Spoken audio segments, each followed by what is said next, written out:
Go live. Why is that not working? That's so frustrating.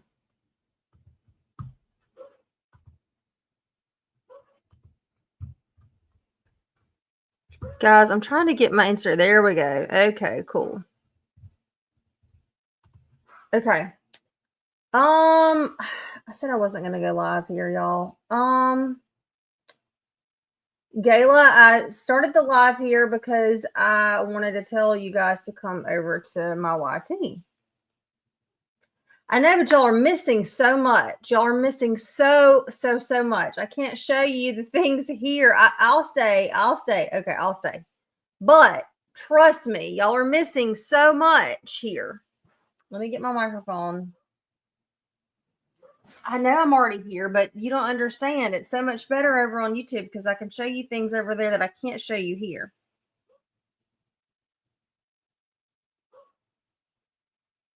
My YouTube is live. There's lots of people in the comments on YouTube.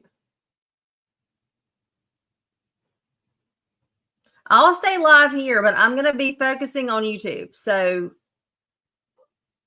I will stay live here, but I may not see your question if you have a question. Let me get my microphone set up, guys.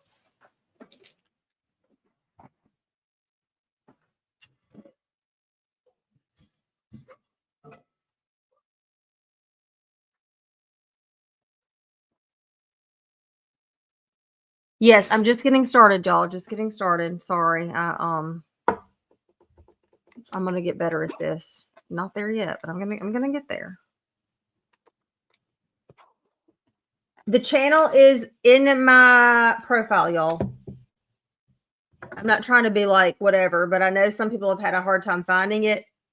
If I just tell them it's True Crime Mama, but it's actually the direct link for it is in my profile here on TikTok. I mean, I'll keep my TikTok up, but hold on, let me check my battery on my phone. All right, y'all, let me change my battery to low power mode.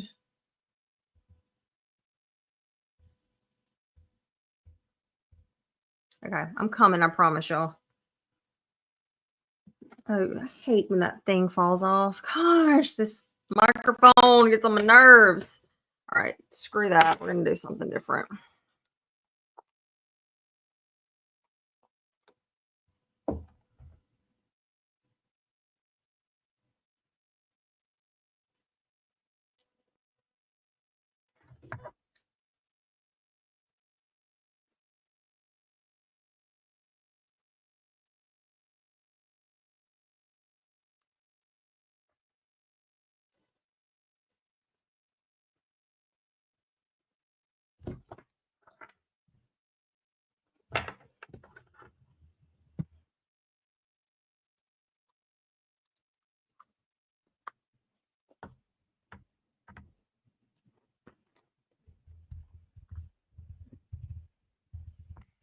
Dang, there's a lot of y'all over on YouTube. Y'all have 271 over there and 312 here.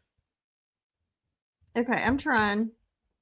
Thank y'all for hanging with me. All right, I'm going to move this phone. I'm trying to work on like how I'm got all this laid out.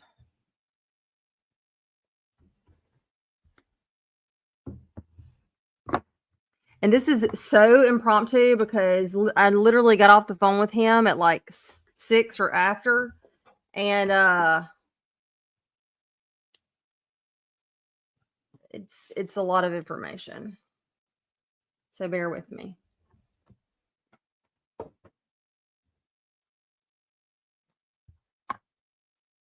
Okie dokie. Let me put up. No, y'all are good. You haven't missed anything at all. Nothing. I just wasn't set up because I went live on TikTok. Okay, let's see. Can y'all hear me on YouTube okay? And on TikTok okay? Well, let me know. Let me know if y'all can hear me okay. Okay, YouTube is good. Good. Okay, awesome. Okay, let me pull some photos up. All right.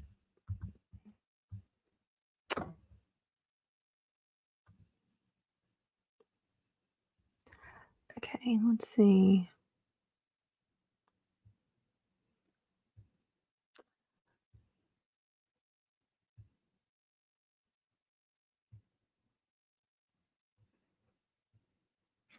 All right, guys. Thank you, Frankie. Let's see. I'm going to move that up. Maybe y'all can see me down here. All right, guys. So around lunchtime today, I decided to check my messages on Facebook. And I had this message from this man here that you see in this photo. Let me go ahead and give a disclaimer.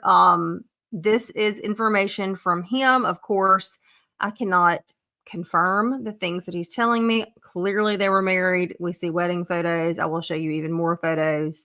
I have found him in like some obituaries listed as her husband. So I know that those things are true. But as far as the other things go that I'm going to share, I cannot confirm them. So they are allegations, and she has not been charged with anything. None of her family members have been charged with anything. And they are innocent until proven guilty. So got all the things out of the way. Can you crop the photo so it's bigger?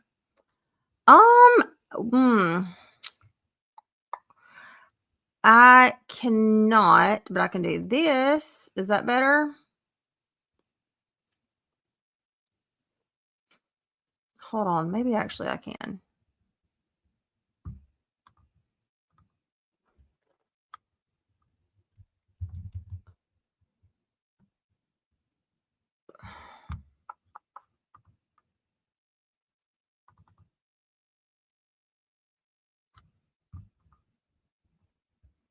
Let me see if I can get to my main,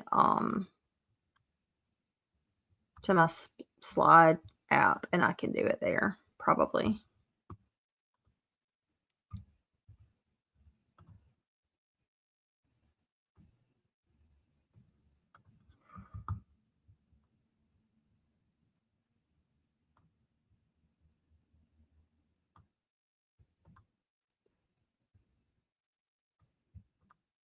No, it's not working. Okay.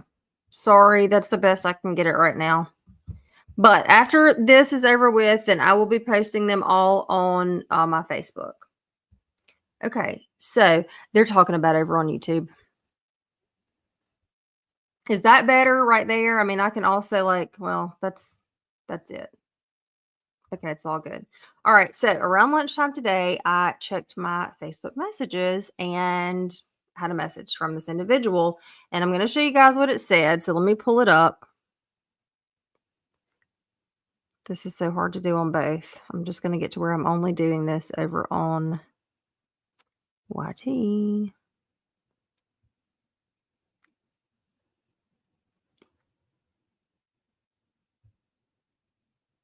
All right, I'm going to put this up right here. I don't know if y'all can read that so well over on TikTok, but okay. So these are the messages that I got. And he says, I decided to write about the Aisha degree case. My name is Carlos. I used to be married to Lizzie Grace Dedmon. I have a lot to say about the Dedmon family if you care to listen. I was married to Lizzie back in 2008 before she married Kelly Foster.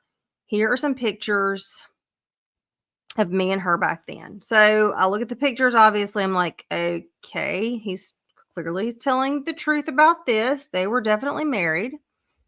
And then he says, I also know a lot about her sisters, Sarah and Anna Lee. And then I heard about the Aisha degree. I heard about Aisha degree from an FBI agent who called my current mother-in-law because he wanted to talk to me and ask me some questions. I'm from Guatemala and I left the US in 2014, and that is why I hadn't heard about any of what Lizzie had done. I just found out. This is the message from my mother-in-law. I did give that FBI agent a call and talk to him for over an hour. So let me pull that up. The mother-in-law message. Okay, this is it. Let me find it on YouTube. All right, so the mother-in-law message is this one right here on YouTube, guys. She says, "Hi, Carlos. I hope you were doing well. I just got a phone call from the FBI. And this, y'all, I believe he told me that this happened on February the 13th, which is the same day that they served those warrants for the phone records, the text messages, etc. Working on an old cold case. And they said your name came up as a previous contact from your former wife. I told them you had been back in Guatemala for about 10 years and didn't give him any more info, but said I would pass along the message. I guess there is a missing 9-year-old girl, Aisha Degree, that is somehow loosely connected to your former wife, and your name also came up as a connection. I told him that this was probably a dead end since you had been away for so long, but I will let you decide what you want to do from here. The FBI agent's name is this, and his Greenville office number is this. Sorry to dump this on you. I didn't know what else to do except pass along the info. I miss you guys anyway. So you guys see the rest. All right. Yes. So Carlos calls. Well, I don't think Misha's asking what had Lizzie done. I think just, I'm not really sure. I don't really know what the FBI agent said to the mother-in-law. I do know, speaking with Carlos, and I'm going to get into their relationship and give you guys a little bit more background and detail on their relationship. Speaking with Carlos, they didn't really tell him anything. They just basically were asking questions. And I know most of the questions that he was asked, and we'll get to that as well. So let's back up a little bit. So Carlos, like I said, he's from Guatemala. And in 2006, Lizzie was down in Guatemala with her little sister, the baby sister, Anna Lee. And they were doing like volunteer work at this place. I can't think of exactly the name of it, but basically it's where you work with children who come from like poverty, essentially. So they had this party to raise money for this nonprofit that she's volunteering for. And at the party, of course, there was alcohol involved. I think part of the way that they fundraise is they sell alcoholic beverages. And he reports, it's Carlos's story, that Lizzie was intoxicated. He had also been drinking and was intoxicated. That's where he met Lizzie. He said Anna Lee was there, but she was totally sober. So Carlos and Lizzie end up hitting it off at this party. And quickly after, this was in 2006. So quickly after, they start dating and she moves in with him. And around about a year later, around July of 2007, they actually get married in Guatemala. And they stay in Guatemala until, I believe, 2008. So for 2 years, she's down there with Anna Lee doing her volunteer work. She meets Carlos. They get married, lives there for 2 years. And then they relocate back to the U.S. And Carlos said that Lizzie flew back to the U.S. like a little bit before him. He said he couldn't remember if it was like just a few days or a week, but she came to pick him up from the airport in that gray Jag that I haven't even mentioned yet because I didn't realize that was also one of the vehicles that law enforcement took when they executed that search warrant. So they took the green car, but they also took a gray Jag. And the gray Jag is the car that Lizzie picked Carlos up in from the airport. Carlos says that the Dedmons did not live in that house on Cherryville Road or Cherryville Lane, whatever it is. And thank you, Wes. That they lived in this house on Hawthorne Lane, which I think is the address that was given for Connie, like the current address for Connie, because Connie and Roy, they don't live together now. I know, Tamara, I had not, but I saw it today. I saw somebody post like, why are we not talking about this gray Jag that law enforcement took when they executed the search warrant? And I saw that right before Carlos and I had our conversation. And he was like, she picked me up from the airport in the gray Jag. I was like, oh, okay. Me too. Emily just found out today. So they moved to the US. They're married. Carlos says that another family member lived in that Cherryville house. And he says that it was who he thinks, let me find my notes, guys, who he believes was, I think he said Uncle, maybe like an Uncle Joe. Yes, an Uncle Joe. And he said he believes that Uncle Joe is Roy's brother, but it could be Connie's brother. He couldn't really remember. So that house, the Dedmons did not live in. They lived at the Hawthorne Lane house. And the Hawthorne Lane house at the time, it was Roy and Connie and then Anna Lee who lived there, just the three of them because she was the youngest. The Cherryville Road house is where the green car apparently has been kept the whole time. He remembers seeing the green car. He says he remembers seeing like that Roy had like 4 vehicles there, and it was like really impressive to him because he said like here in the United States, it's so easy for just about anybody to get a vehicle, but in Guatemala, it's much more difficult. Vehicles are more expensive, and you know, if people have a car down there, they don't have 4. And so that really stuck out to him. And he says, yes, I saw the green car. And he said there was grass, like tall grass growing up around it. So they end up moving to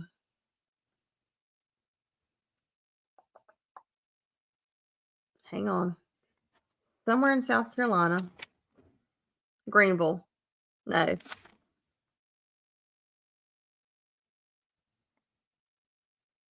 Where did he tell me that they moved in South Carolina? I know I have it in my notes. Where is USC Upstate? Where is that located? Spartanburg? Does that sound right?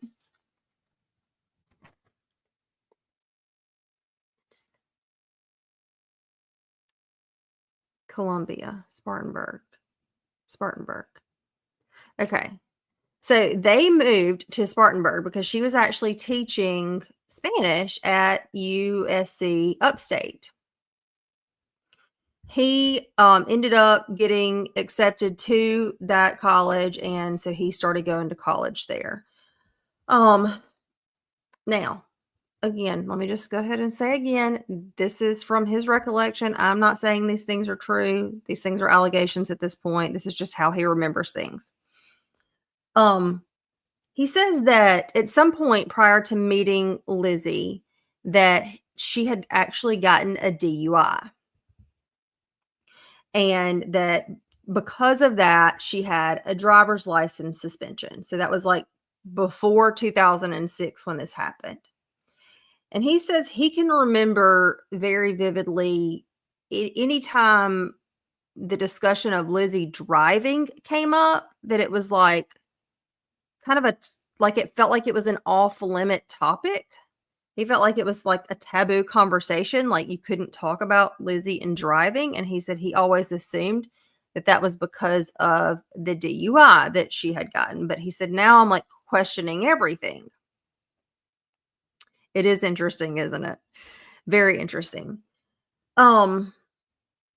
He said the thought that he thought discussing her driving was forbidden. No, those were his words.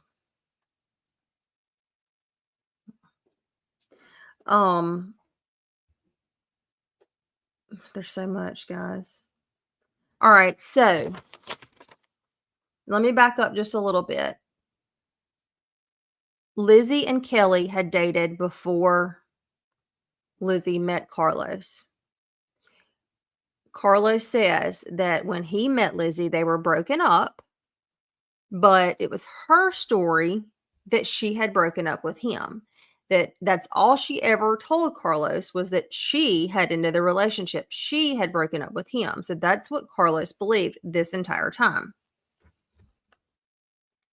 Well, then he finds out after they move back to the US and they're hanging out with some of like her close family, because it sounds like, and I'll get to her inner circle in just a little bit, but well, I'll just say her inner circle, he says at the time, was her two sisters, a male cousin, and a male friend.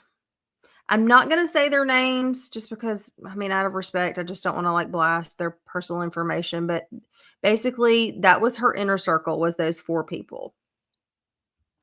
And at one point, they're hanging out, and one of the guys says something about Kelly breaking up with Lizzie, and he's like, "Wait, what? What?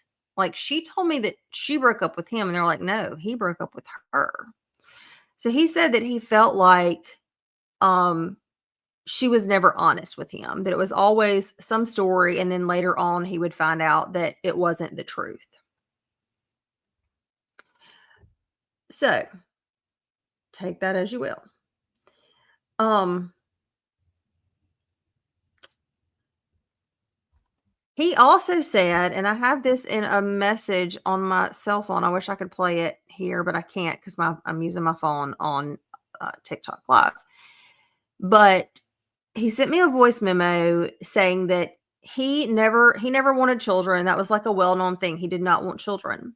But she did, and that she would always talk about how she wanted a little brown girl. How she always wanted a little girl, a little brown girl. Girl, we all know. I missed that comment. Um, he said at the time, like, he thought it was weird because he was like, what does it matter? If we have a child, it doesn't matter if it's a boy or a girl. And he said, I'm brown skinned, so I mean, our child, if we had a child, would be a mixed child, but like, what does it matter if it's a little brown girl? So that may mean nothing at all. But he says to him now, thinking about those conversations, that it seems and it feels weird to him. He also says that working with the children, that she would always be very emotional. Like he always felt like she was just like overly emotional about children, that she would actually cry when working with children, when talking about children. Um, and he, again, at the time, like maybe thought it was a little odd, but like now thinks it's really odd.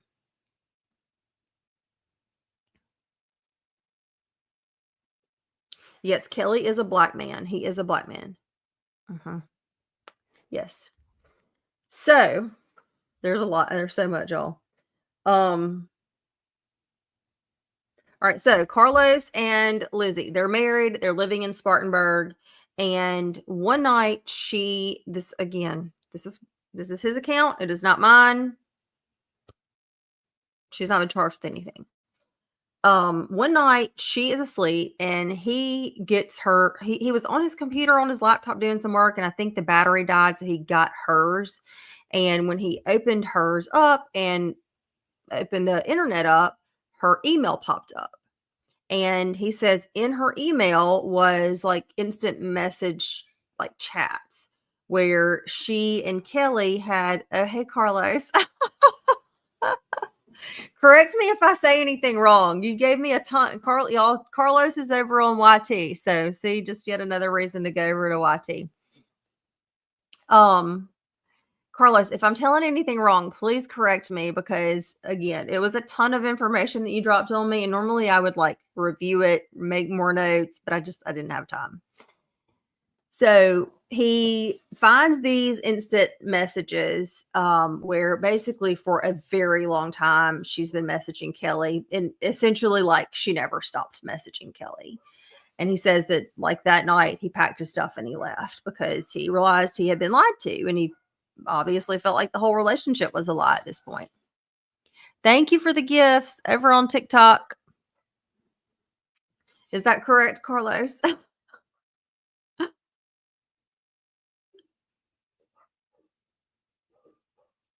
Hey, Carlos, do you want to come live? I'll just let you come live over on YouTube. I can send you a link and you can just come live. You can just tell us again yourself. Mimi Mama, yes. Carlos has things to say about that as well. Oh, yay. Okay. All right, y'all. Carlos, Lizzie's first husband, is coming live on my YT. So if y'all are not on my YT, y'all might want to go over to my YT. All right, Carlos, let me figure this out.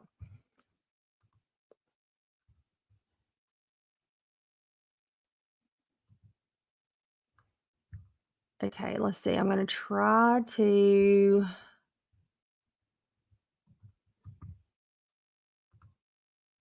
Oh, no, I don't want to hide you. All right, hang on.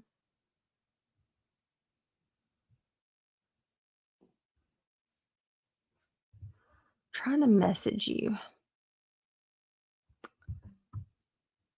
I know what I'm going to do.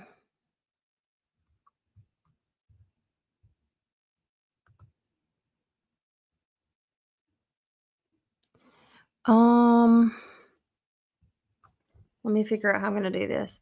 Y'all need to come over to my YT because Carlos is about to come live. All right, let's see. Let me text this to myself.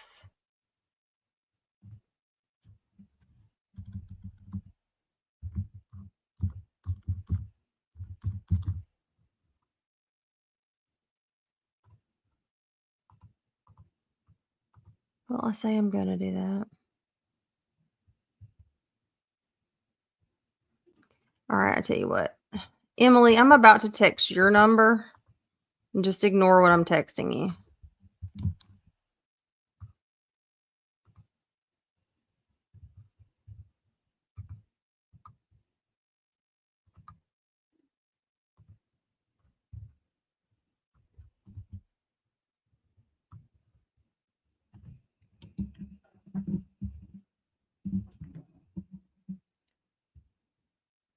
Okay, now let's see if I can. I'm trying, Carlos. All right, guys, hang on just a minute.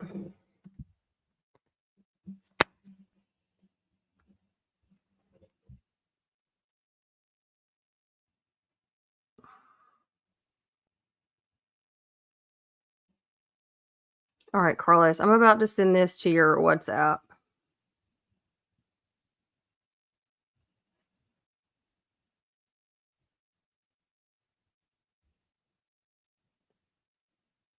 All right, I think you should be able to use that link to come on live, Carlos.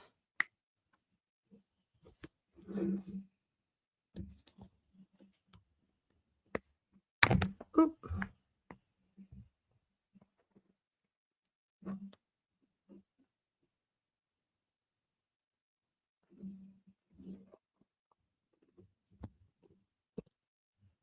Let me get my phone back up. Okay. Y'all need to come over on a YT.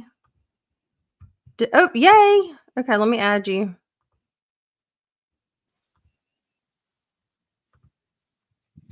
All right, I'm just going to put us both up here. How about this?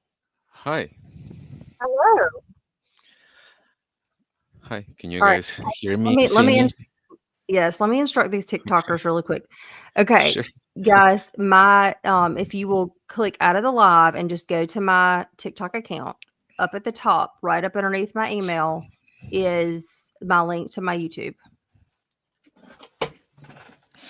It's in my profile. Go there because you're not going to be able to. I cannot stream to TikTok from YouTube.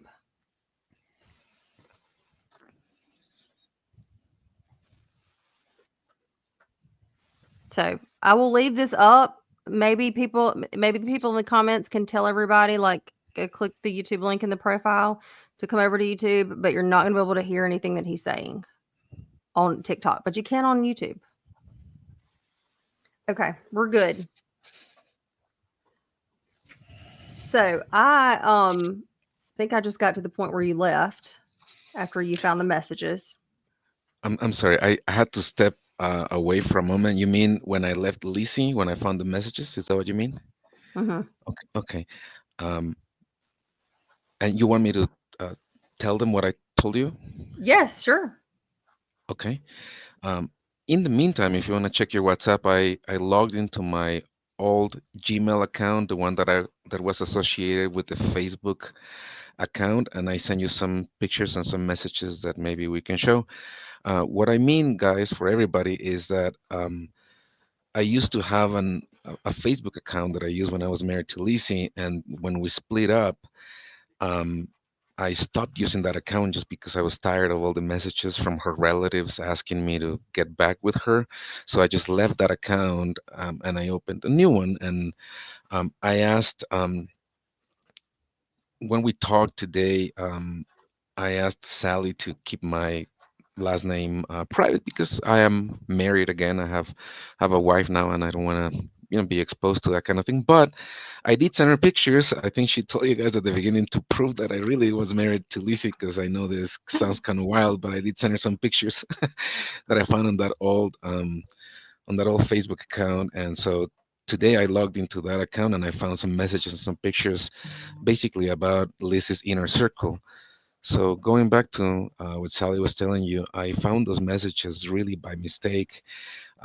You guys remember how you can, I don't know if you can do it anymore, but you used to be able to send instant messages on Gmail, almost like a chat. And I found Hmm. that I saw that Lizzie had been chatting with Kelly Foster.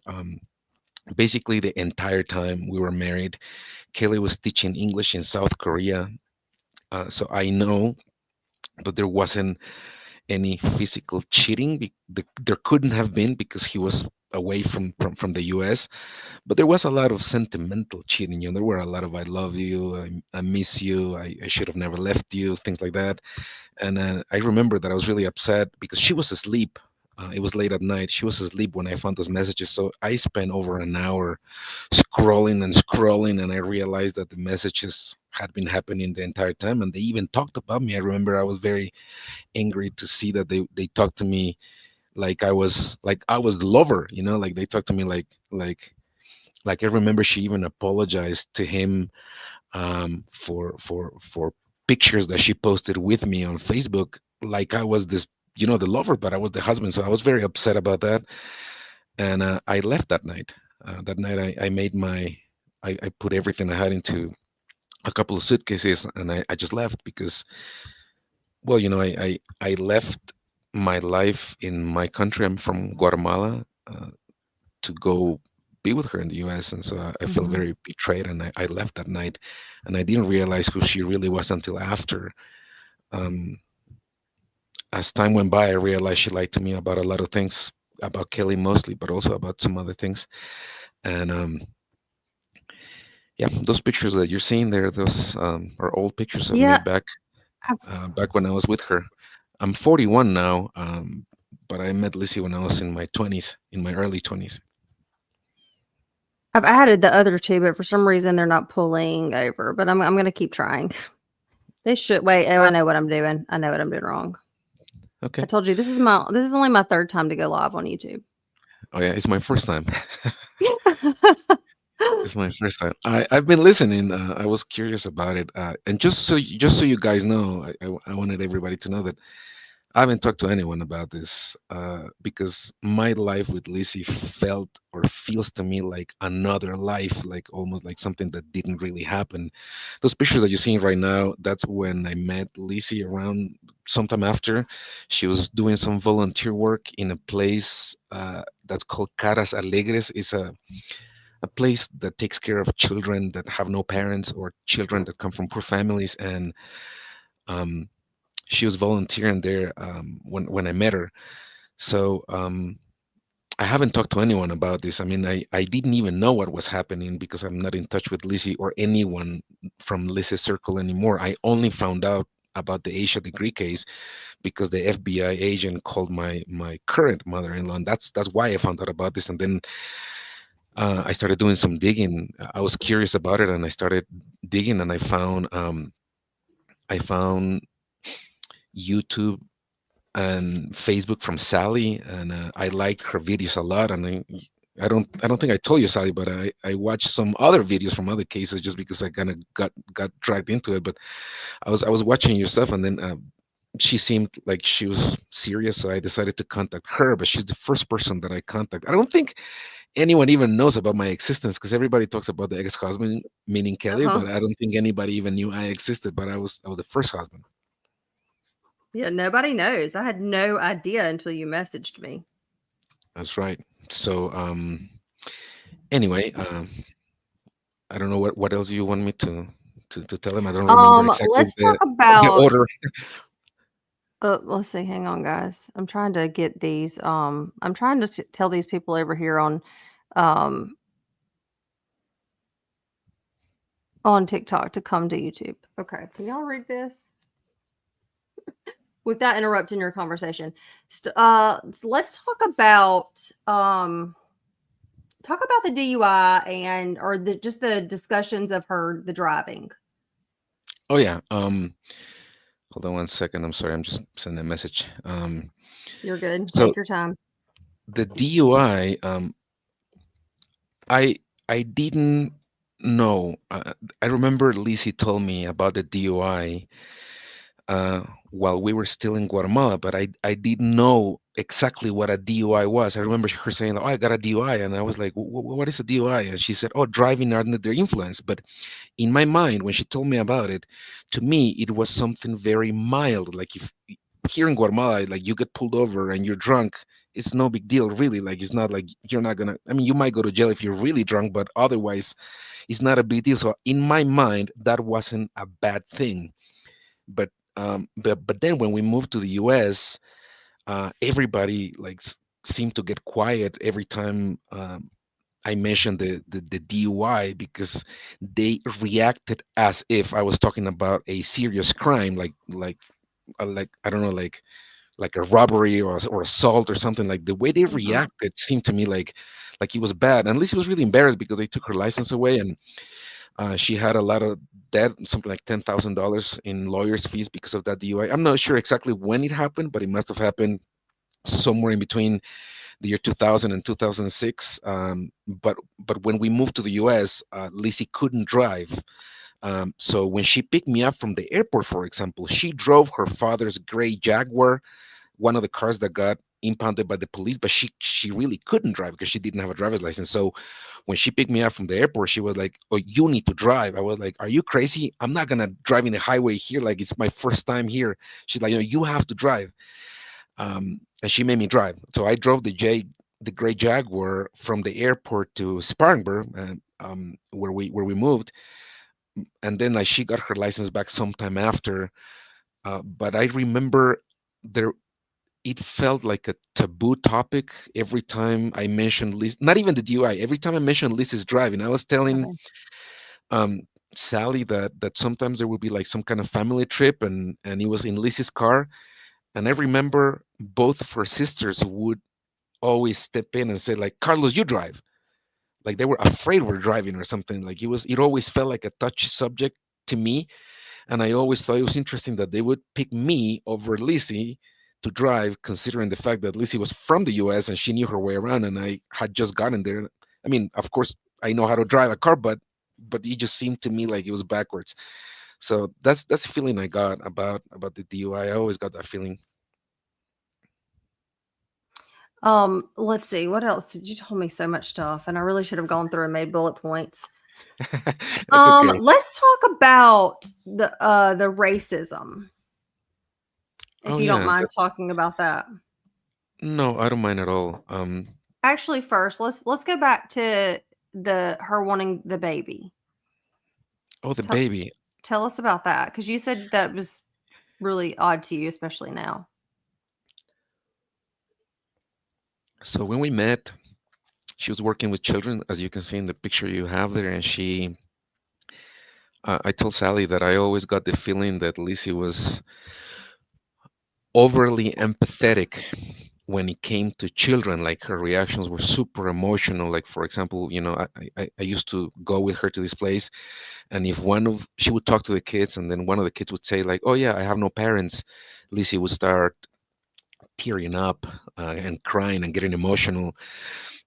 And I mean, I felt for the kid, you know. I was sorry to hear that the kid didn't have parents, but it wasn't sad enough for me to cry. I don't know if you know what I mean, but it always felt to me like her reactions were exaggerated. And she would talk about, like, if I could, I would adopt all these children. And she would always talk about adoption. And then when we started dating, she said she would say things to me like, you know, if we had a little girl, she would have such beautiful hair, and she would have your skin.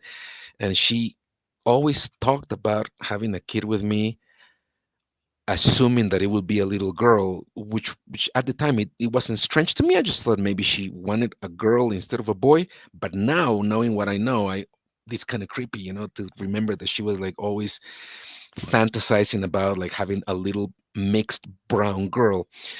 Um, then when we were actually married, you know, we talked about it, and I told her I didn't have any kids, and it always felt to me like she was pretending to be patient and telling me we don't have to have kids if you don't want them. But deep down, I think she did want kids, because she would like make some passive aggressive comments to me like, oh, so and so is pregnant, like, and they've only been married for like, you know, like 5 months. We've been married for a year or whatever. Like, it always felt to me like she was trying to hint that she wanted a kid, and I said I didn't want one. And she said, you know, if you don't want a kid, there's so many girls, so many kids out there that we could adopt. And I remember telling her, if I don't want a kid of my own, what makes you think I would like to adopt a kid? Not that there's anything wrong with adopting kids. I think that's beautiful, but it's just not what I wanted for my life. I never wanted Mhm. kids. In fact, I've been with my current wife for a long time. We met in 2010. So we've been together for a long time, and we are a dink couple, you know, dual income, no kids. We have three beautiful dogs, but we don't have any children, and we don't want children, and we're just happy like that. But Lizzie wanted children. It felt to me that she did. And then uh, you mentioned the racism, right? That you wanted me to Yes, mention I that. wanted to talk about the Um, racism that you was told oh me yeah, about with Roy. with Mr. Dedmon, yes. So the racism was always strange to me, because you have to understand. I was telling Sally about this. You guys have to understand that racism, the concept of, or at least the type of racism that you have in the US, is something that is foreign to me, because I come from a country where we are the mix of the mix of the mix. You know, I mean, Mhm. this country, my country, has something like 26 ethnic Mayan groups, which means 26 languages besides Spanish. So everybody here is like all different sizes and colors. So it was very strange to me to go to a culture that had the racism. But I thought, if someone was racist, like in my mind, I always assume, if someone is racist, if a white person, to be more specific, is racist, that person is racist towards everyone who's not white. That's what I used to think. And then I met Mr. Dedman, and he was just such a strange case, because he was racist, but only towards black people. So he was fine with me, for example, and I'm Hispanic, I'm brown, and that was strange to me. I remember Lizzie telling me that when Mr. Dedman met Kelly Foster, it was before Lizzie and I met. Lizzie took Kelly home, and Mr. Dedman was very upset about it, and he told her that he would rather shoot her before seeing her with, like, married to a black man. And they were, it was like a big fight. They didn't speak for a while after that. So when she told me that, I remember asking her, "Is your dad gonna be okay with me? Because I'm not white."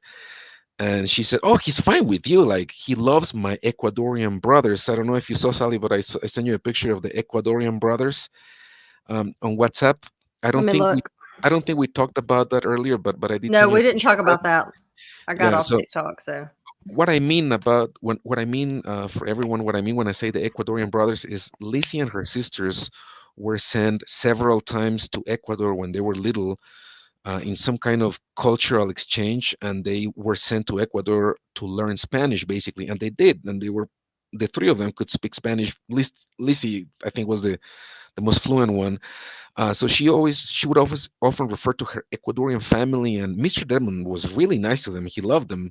So Lizzie told me, "Oh, he's gonna be fine with you because he loves my Ecuadorian family." And but he had really ugly things to say about black people. Like I remember Obama was president, for example, at the time, and he had some really nasty things to say about him. And it was always strange to me that he was just so selectively racist, like only towards black people. And so right now, judging from the messages, I guess everybody saw the text messages between the sisters. I don't think Lizzie's talking to her dad. I don't know if you got that same impression, Sally, but I don't I think did. Lizzie's talking to her dad. And Hmm. I think the reason they're not talking is because she got back together with Kelly and they had a kid. And of course, as everyone knows, Kelly is black and the little kid is mixed. But I think that may be the reason why Mr. Dedmon and Lizzie stopped talking was because she got back with him. So you think they haven't spoken since they got married and since they've been divorced? I have no idea, but I did find a message that I think I sent you. Let me see. Um, I sent you a clip of a message where she told me that she was back with Kelly and they were expecting a baby, and I think it was. Let me see. You sent that to my WhatsApp. Yeah, I did. Yeah, it was 2013. Ah, yeah, okay, Lizzie I wrote see me this. an email, and she told me she was back with Kelly, and they were expecting a baby in November. So it must have been around if what I think is right, maybe Mr. Dedmon and Lizzie got in a fight around 2013, maybe when she got back together with Kelly. Because from the messages, I get the feeling that they're not talking because Lizzie says things like, "What does that say?" or like she's talking to Sarah about her dad as if Right. she's Yeah. not in touch with her dad. Yeah, that's right. Guys, after this is over with, I'll post these messages over on my Facebook page, which I'll link in the description of this video after I post it. Hey Sally, a couple of friends from Guatemala, they're watching this on their TV, so they're watching this live because they knew Lizzie, of course, because they were my friends, and they just sent me something. They had me my face and your face on their TV on their living room. So just to let you know that your your Facebook Live is being watched here in Guatemala. Hello, friends from Guatemala. Oh my goodness. That's so crazy. My daughter lays in her bed. She's in college and watches my YouTube on her TV. So, um, both of the parents are still living. They're not living together. They're still married, but they don't live together. They live separately. And there's been some speculation as to why they're living separately, but they're still married. And some people believe that that might have to do with the fact that if they're married, then they can't force Connie to like testify against Roy. They can't she can't be called as a witness if they're married. Now that is purely speculation. I don't know if that's true or not, but the idea is true. So I will It's say that. possible. It's possible. I got the feeling when I met them that they should have been divorced. Like they were Mm. not nice to each other. Like even back then, I wasn't surprised when I heard that they were separated because they were really mean to each other. Guys, Sorry, he did not find out about Aisha until his mother-in-law messaged him like last week. Was it last week or week yes, before? Yeah, February 13th, something like that. February 13th. That's when So, I found out. The thing is, this is not international news, so there was no way for me to. I don't check news from North Carolina or South Carolina anymore because mhm. I moved back to Guatemala in 2014. So all of this, guys, is fairly new to me. I just found out. Okay, so let's talk about I'm trying to remember all the things you told me. You told me so much stuff. I guess let's go to the conversation that you had with the FBI agent. And people were wanting to know, well, so what did you do when your mother-in-law messaged you? Then did you Google the case and did you look it up before you called the agent? No, I didn't. So that day at around, let me see when it was. I can tell you when it was. Give me a moment. I got a call from a US number, but I was working. It was something like 10 a.m. and I didn't pick it up. But no one calls me from the US, like especially to like my cell phone number, because there was no reason for anybody to have my number, like my Guatemalan number in the US. So like I got a phone call that I just let go to voicemail because I wasn't sure who it was, but I was curious. I meant to call the number back when I got off work, and then my mother-in-law sent me a message that same day, and she sent me. Let me see. She sent me the message at three 3 p.m. And that's the message that you shared and that you read. Mhm. Basically, the message was letting me know that an FBI agent called me and he left his name and number, and he was trying to contact me because my name came up as a former connection for Lizzie, because we were married. And when I saw that, I was like, oh, this sounds important. So um as I got off work, I called him. So I didn't look up, I didn't dig anything about the case until after I talked to him. I talked to him for something like 45 minutes about the case, and he asked me a lot of questions. Would you want me to tell him about the conversation? Yes, I do. Yeah. I thought it was Well, interesting. it was. Well, let me first say, guys, that I told my wife, my current wife, I was like, hey, look, your mom wrote me this and this and this. So she was also very curious about it, like at the same time as me. I called the guy. I'm sorry. You're I fine. Take called. your time. You take your time. I No, called the guy. Oh, I'm sorry. What was that? I can talk if you need to mute and take a drink of water, I can fill in the gaps. It's no problem. We're just hanging out over here. Thanks. I'm okay. Guys, just to clarify, so Aisha went missing on Valentine's Day of 2000. Carlos did not meet Lizzie until 2006 and then did not move to the US until, was it 2008? Did you tell me that you moved to the US, or 2009? 2008. Okay, 2008. And Um, I mean, I'm assuming that it was never mentioned by the family around him because of the things that we've learned in the last 6 months and definitely in the last couple of weeks. So he had no clue about the case. Right. I never knew. It happened a few years before I even met her. Um, Lizzie and I are the same age, so I was getting out of high school. In the year 2000, I was getting out of high school. That's around the time the Asia degree case happened. So about the call, I dialed a number.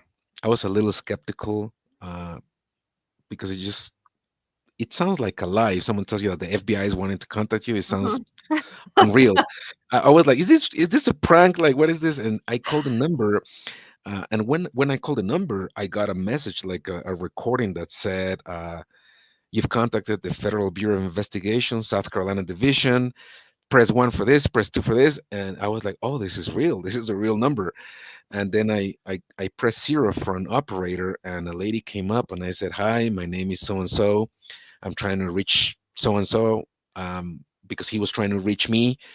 I'm calling from Guatemala. I used to be married to Lizzie Dedmon, and she was like, "Oh, hold on 1 second." And then, like, a few seconds later, I was on the phone with the FBI agent who wanted to call me, and he said, "Thank you so much for getting back to me so quickly.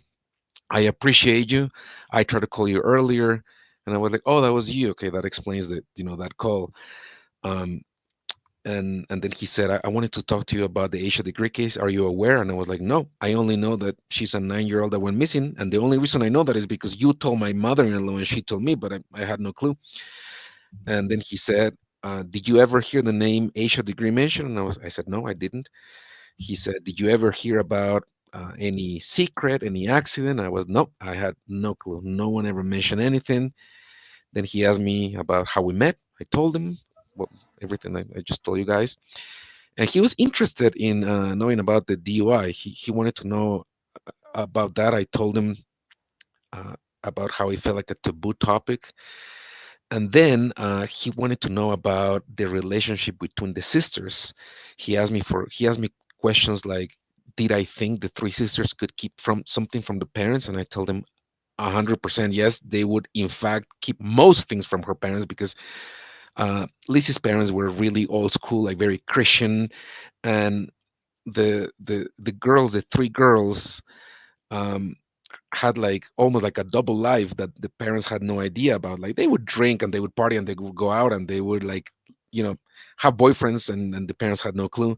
So they were very skillful in the art of keeping things from the parents. He also asked me if anybody from the three sisters was like a leader, and I told him yes, definitely Annalie, the youngest, the blonde one. Annalie was definitely the one that would take the lead for most things, and the other two would listen to her. Um, so in the picture that you're seeing right now, Let's see. I'm trying to find that one. that one, that's Annalie. That's the youngest, and I think that's Annalie's DNA was the one they found, right, That's right. on ashes. Yep. Here's another picture of Annalie and Lizzie right here. Yeah, that's Annalie right there. And so I told him that Annalie was the one that was definitely the leader. And then he asked me. He also wanted to know if I ever got the feeling that the family was hiding something. Like he said, did you ever get the feeling that you were like you said something or asked something and everybody stayed quiet? And I was like, well, not really. That never happened.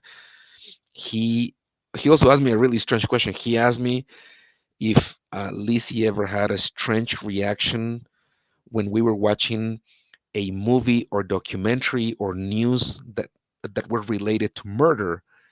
And I was like, well, she didn't have a reaction, but she didn't like that. Like I like true crime documentaries, movies, all of that. I like that. But Lizzie never did. She would just be into rom-coms and things like that. And then he asked me a question that I didn't understand. He asked me if the name New Kids on the Block meant anything to me. I was like, no, not really. And he said, did you ever see Lizzie with like clothing, or maybe a poster or a screensaver or anything that said New Kids on the Block? And I said, no, I don't recall that. And I didn't understand the question until later, because after talking to the FBI agent, I did some digging and I found out that inside of Asia Degree's bag that they found, there was a New Kids on the Block blouse, right? It was a little like a Yep. little Yep. kids Yeah, t-shirt, like a little like nightgown T-shirt kind of thing. Yeah. something like that. And that's the reason he was asking me that. He also asked me if he asked me if Lizzie had nightmares, if she had problems sleeping or depression. I told him that she had a drinking problem because she did have a drinking problem, and she was like very erratic when she drank.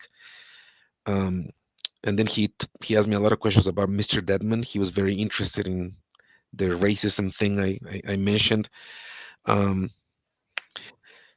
he was interested also in knowing if Mr. Dedmon was ever rude to my family or myself because we were foreigners.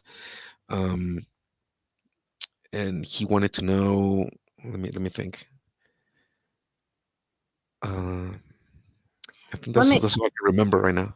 I'm gonna clear. I see some comments. I think people are confused and wondering like how she didn't say anything to you if she was involved in the case. Let's see. Hang on. Let me find that comment. I think Michelle, was it you that commented? No, she never mentioned anything to me about.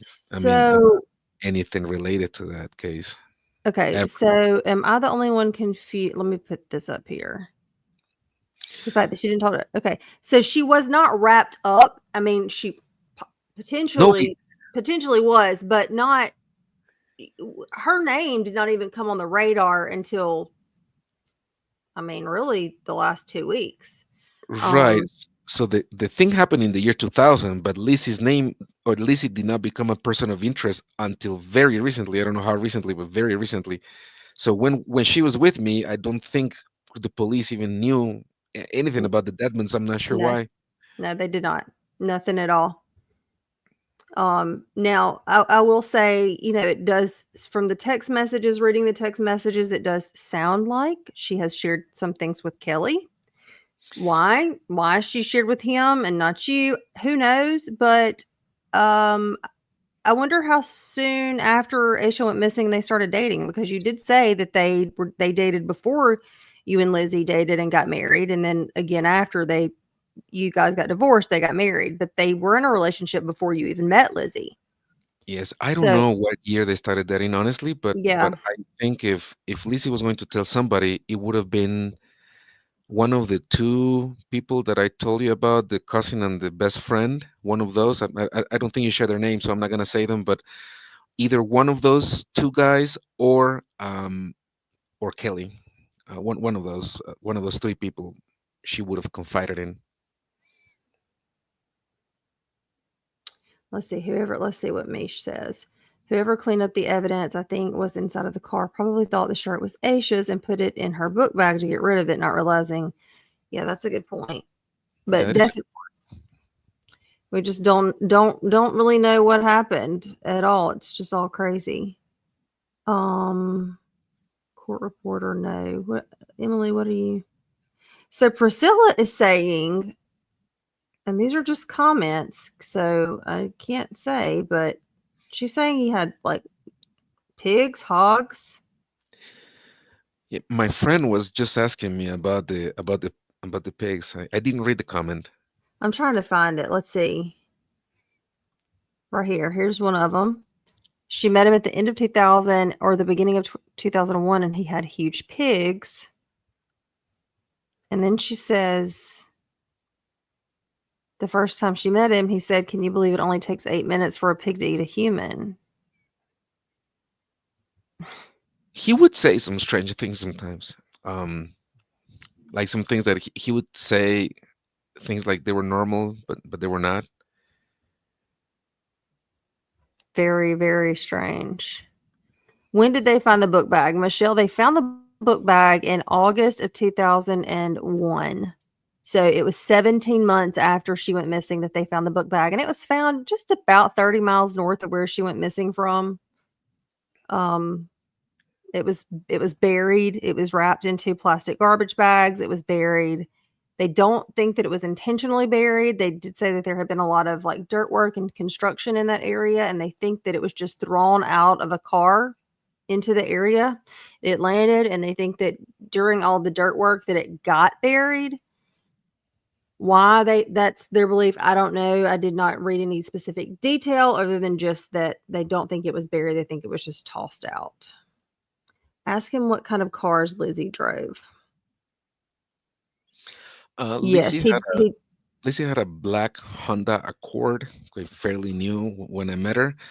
But her family had how her dad, Mr. Dedmon, had some old cars just parked in the yard. So he had an old truck, like one of those like 1950s huge, humongous square trucks, like maybe a Ford, maybe. It was a red truck. He used to love driving that. There was the gray Jaguar that she picked me at the airport with. There was the let me think. I think Connie Dedmon, Lizzie's mama. I think she drove something like a Le Sable, something like that. That was the name, a little saber. like an old A little sedan. saber. And then there was a white sedan. I remember was like a non-working white sedan of some kind. And then there was that green old car at Uncle Joe's house, the one that the police impounded, the one that had damage in the front. That car was like surrounded by grass. I remember like it had been there for a long time, but I only saw the back of the car. Um, but those were the cars that they had. Lizzie had a black Honda Accord when she was with me. So, guys, he kind of answered a little bit of y'all's questions about the green car. I said early that does remember seeing that green car and that it was at that house on Cherryville. Is it Cherryville Road or Cherryville Lane? I can't remember. But the I don't house, one of remember the the houses, address. one of the properties that they searched back in September, where they towed the green car away from. And he said he does remember seeing that, but that house was actually Uncle Joe's house. And he thinks Uncle Joe was either Roy's brother or Connie's brother, but not sure which one. I He said think he it was thinks Mr. Roy's. Dedman's brother. I think maybe Mr. Dedman's brother. Oh yeah, So that's it. That's so this creepy is the to see those house. houses. Yeah, this is the house that was searched, or one of the properties that was searched back in September. This is the house where the green car was found. And he does remember seeing the green car, but like you said, it had a lot of like tall grass growing up around it. So this house, for those of you, and Carlos, I don't even know if you know this or not, but this house had 3 rooms that were like padlocked. Did you I read saw that? I saw that in a video that someone was living there, and Mr. Dedmon told his tenant that his private property was in those rooms, and they were like locked with lock pads, which is kind of weird, you know. But again, I Hmm. told you. Remember, I told you that in the house where Mr. and Mr. Dedmon lived at the time I met them, their room was always locked. And I remember Lizzie telling me that that room was off limits, that it was her parents' room, and that I was not allowed. Like no one was allowed in there. And I was like, okay, fine. I mean, I wasn't even gonna go in there anyway. But yeah, that was Do strange you, about the I rooms. I have a question for you guys in the chat because when Carlos and I spoke about this earlier, and he shared with me that the Deadmans kept their master bedroom locked and it was off limits, and the children, the kids were grown at this point. Like obviously Lizzie was an adult, and Anna Lee was still living at home, but I think she was an adult as well. Is that odd to y'all that they would keep the master bedroom locked? It's odd to me. It's odd to me. But maybe I'm the odd one. Maybe it's not odd to other people.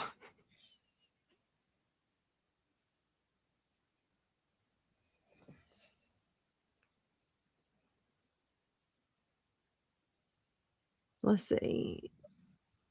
What does this say? I think this There's interview is inappropriate for the case right now. The public doesn't need to know what questions the FBI is asking right now.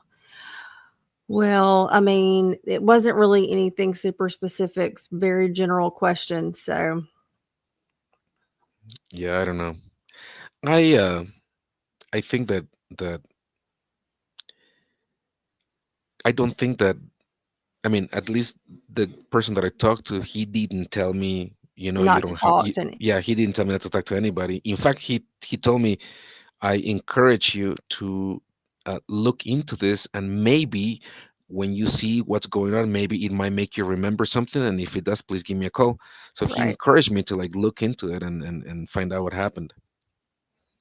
right. Everybody thinks it's odd that the bedroom door is locked. So, I told you, I was like, I think that's kind of weird. Mhm. All right. So as far as the DNA goes, the DNA did match Anna Lee. Some people said that she had done a 23 and me, and that the DNA came back and matched her. I do not think she's the one that did the 23 and me, and I explained in a TikTok video that I made why I don't think she's the one that did the 23 and me. When you actually look at the warrant application that was done in December of 2024, it says that two DNA sources were taken from two different items that were found in the backpack, and that one of those was a match to Russell Underhill. The next sentence says the other one was, and I forget exactly how it was worded, but that the other one was a familial, a family member to Roy and Connie Dedmon. It did not say the second one was a match to Anna Lee Dedmon. If she was the one that had done the DNA test, and they had her DNA available to test against, then the next sentence would have said, and the second set matched Annalie Dedmon, but it didn't say that. It said a relative of Roy and Connie. And then after further testing, then they were able to determine that it was Annalie. So I do not think, let's see, Gunnar has a good question. I do not think myself, and this is just my opinion based off of that, because they said it matched Russell, and if they had a match to Annalie at that time, then they would have said it matched Annalie, and they didn't say that. All right, what did Gunnar say? Gunnar. I think Gunnar was asking about the driving. I told you a little bit about the driving, that Mr. Dedman would brag about how he taught his girls, about how he taught his girls to drive a stick shift, you know, like a manual transmission, and that they could drive his old truck that I told you guys about, and how they could drive from an early age. He was very proud about that. Like he always said, like, "Oh, they like this. My girls should have been boys. Like I raised them as if they were boys. They know how to drive. They know how to change a tire." Like he was proud about that. So they never told me anything about driving patients from the nursing home, Gunner, but they did mention that they were able to drive from a very young age. That was Mr. Dedman told me that.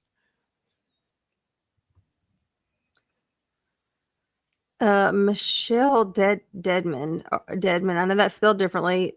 Um, It's a kind of a strange last name to see. It is. Yeah. He had a large hog named Junior back in 2014 when I moved into the neighborhood. Okay, this is the second person that's talked about him having hogs. Did you see, by the way? Did you see that Mr. Dedmon was charged with animal cruelty because he kept the Yes. horse like very skinny or something? I have no Yes. idea. Look, I've got it in here somewhere. Let me find it. Terrible, terrible photos of these horses. Let's see. I don't think I can make that bigger, but let me. I mean, you can see this one up top right here. Like, it's skin and bone. But Yeah, yes, he apparently was charged, but I think the charges were dropped. I see. I didn't know about that. Um, I just I recently read about it, about the animal cruelty thing. Let's see. I'm trying to look at the comments. Michelle's comments are inappropriate. Okay. Let me. All right. So I know you're not related. It's just a similar last name. I know it's spelled differently. I don't really see any comments that she has that are inappropriate. This is just a discussion. And she knows about the malnourished horses. What does she say that was inappropriate, guys? I don't know. I didn't read. Were they hoarders? Somebody wants to know, were they hoarders? Did they keep a lot of junk in their house? Like, or was it like kind of clean and I wouldn't say they were hoarders, but it wasn't exactly clean either. There was a lot of junk. Mr. Denman would keep a lot of junk, like cars, for example, parts uh-huh. for cars.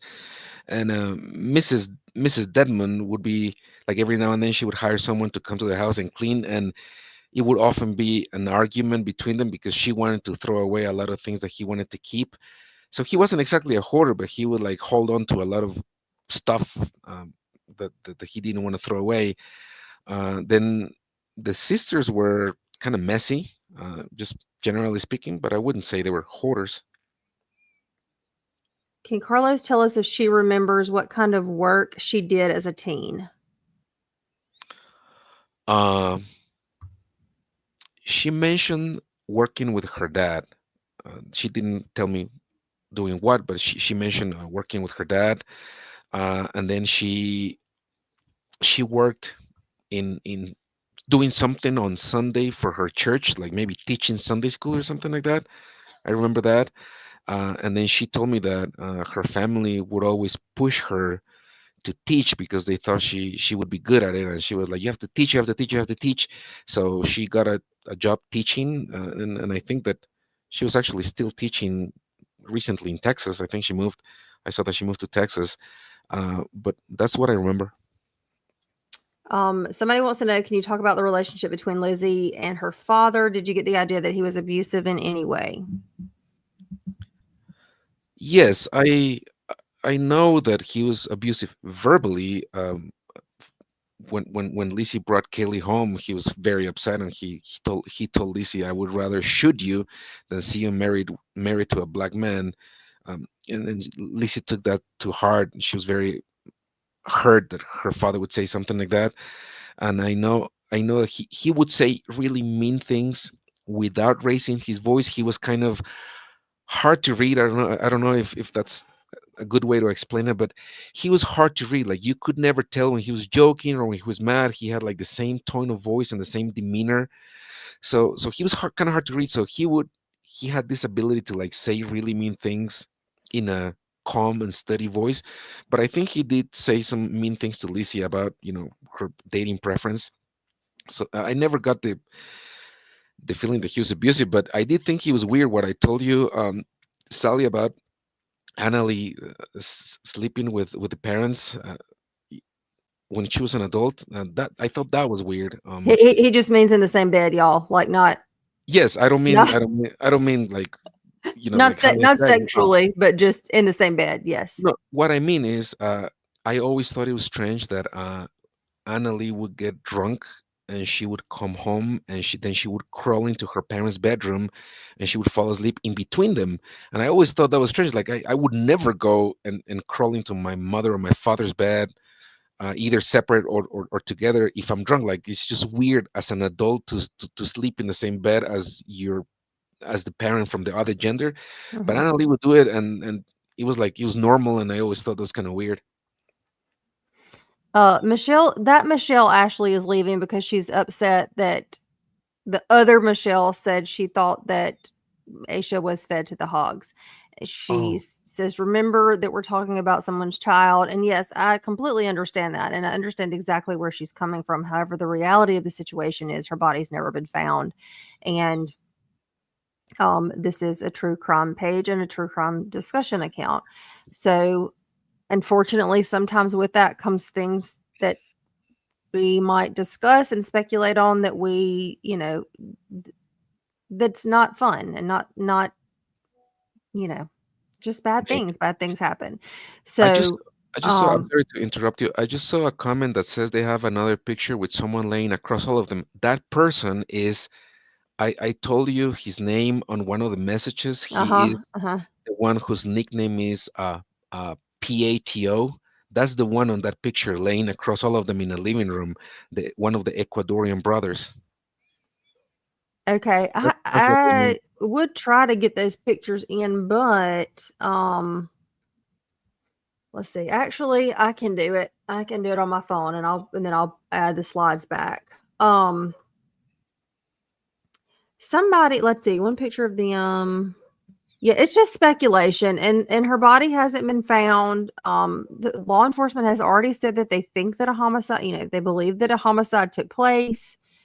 So, I don't think it's far fetched if somebody owned hogs. Um, I don't think that's a far fetched idea. And as horrible as it is to think about and even have to say, it's just a part of the discussion. So if you can't handle it, then probably you should leave. Sorry, not sorry. Yeah. Okay. I'm going to add, and I mean, this is about justice for Aisha, and justice for Aisha means finding out the truth. And if that's the truth, or Yeah. potentially the truth, The then truth might that, be gory. that's exactly right. Most likely it is. All right, I'm gonna add these pictures that you sent me to the slides, and then I'll add the slides back of the Ecuadorian brothers. So you're saying the one laying across them was one of the Ecuadorian brothers? Yes, the one whose name starts with a P. That's the one I Okay. met. That's the one I met, and he's the one laying across. I always got the feeling that they had strange boundaries Uh for like huh. physical contact, if that makes any sense. Let's see. Let me try to add these in here because I saved them.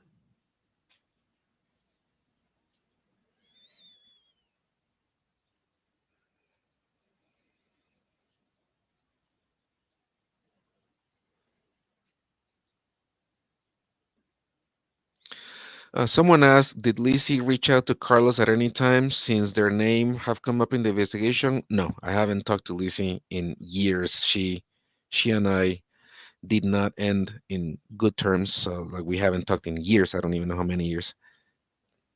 I don't think she knows. I don't think she even knows if I know or not, but she would probably hate it if she knew that I'm talking to all of you about her family. Actually, one of my friends, the friend I told you that was watching from his living room, he just told me, he was like, "Oh, I bet Lizzie or someone from her family is gonna contact you to curse you out for talking about me." Oh, I'm sure. I'm sure we'll probably hear about it. That's why I've made sure to let everyone know that this is, this is your account. This is from your memory, and Yes. it's Uh, all just someone alleged. And someone just wrote, has she ever mentioned this case to you? No, Lizzie never mentioned anything about this case to me ever. okay, And I'm gonna Carlos, add. you smart to stay away from. Yes, I'm very happy that I walked away from her. I have a wonderful wife now. Not Lizzie, someone else. Okay, let me see if I can add this back in here, and I think I've got the pictures of the brothers added. And y'all, these are not like blood brothers. They're just like close relationships that they made on these trips that they would get sent on to Ecuador. All right, let me find where they are.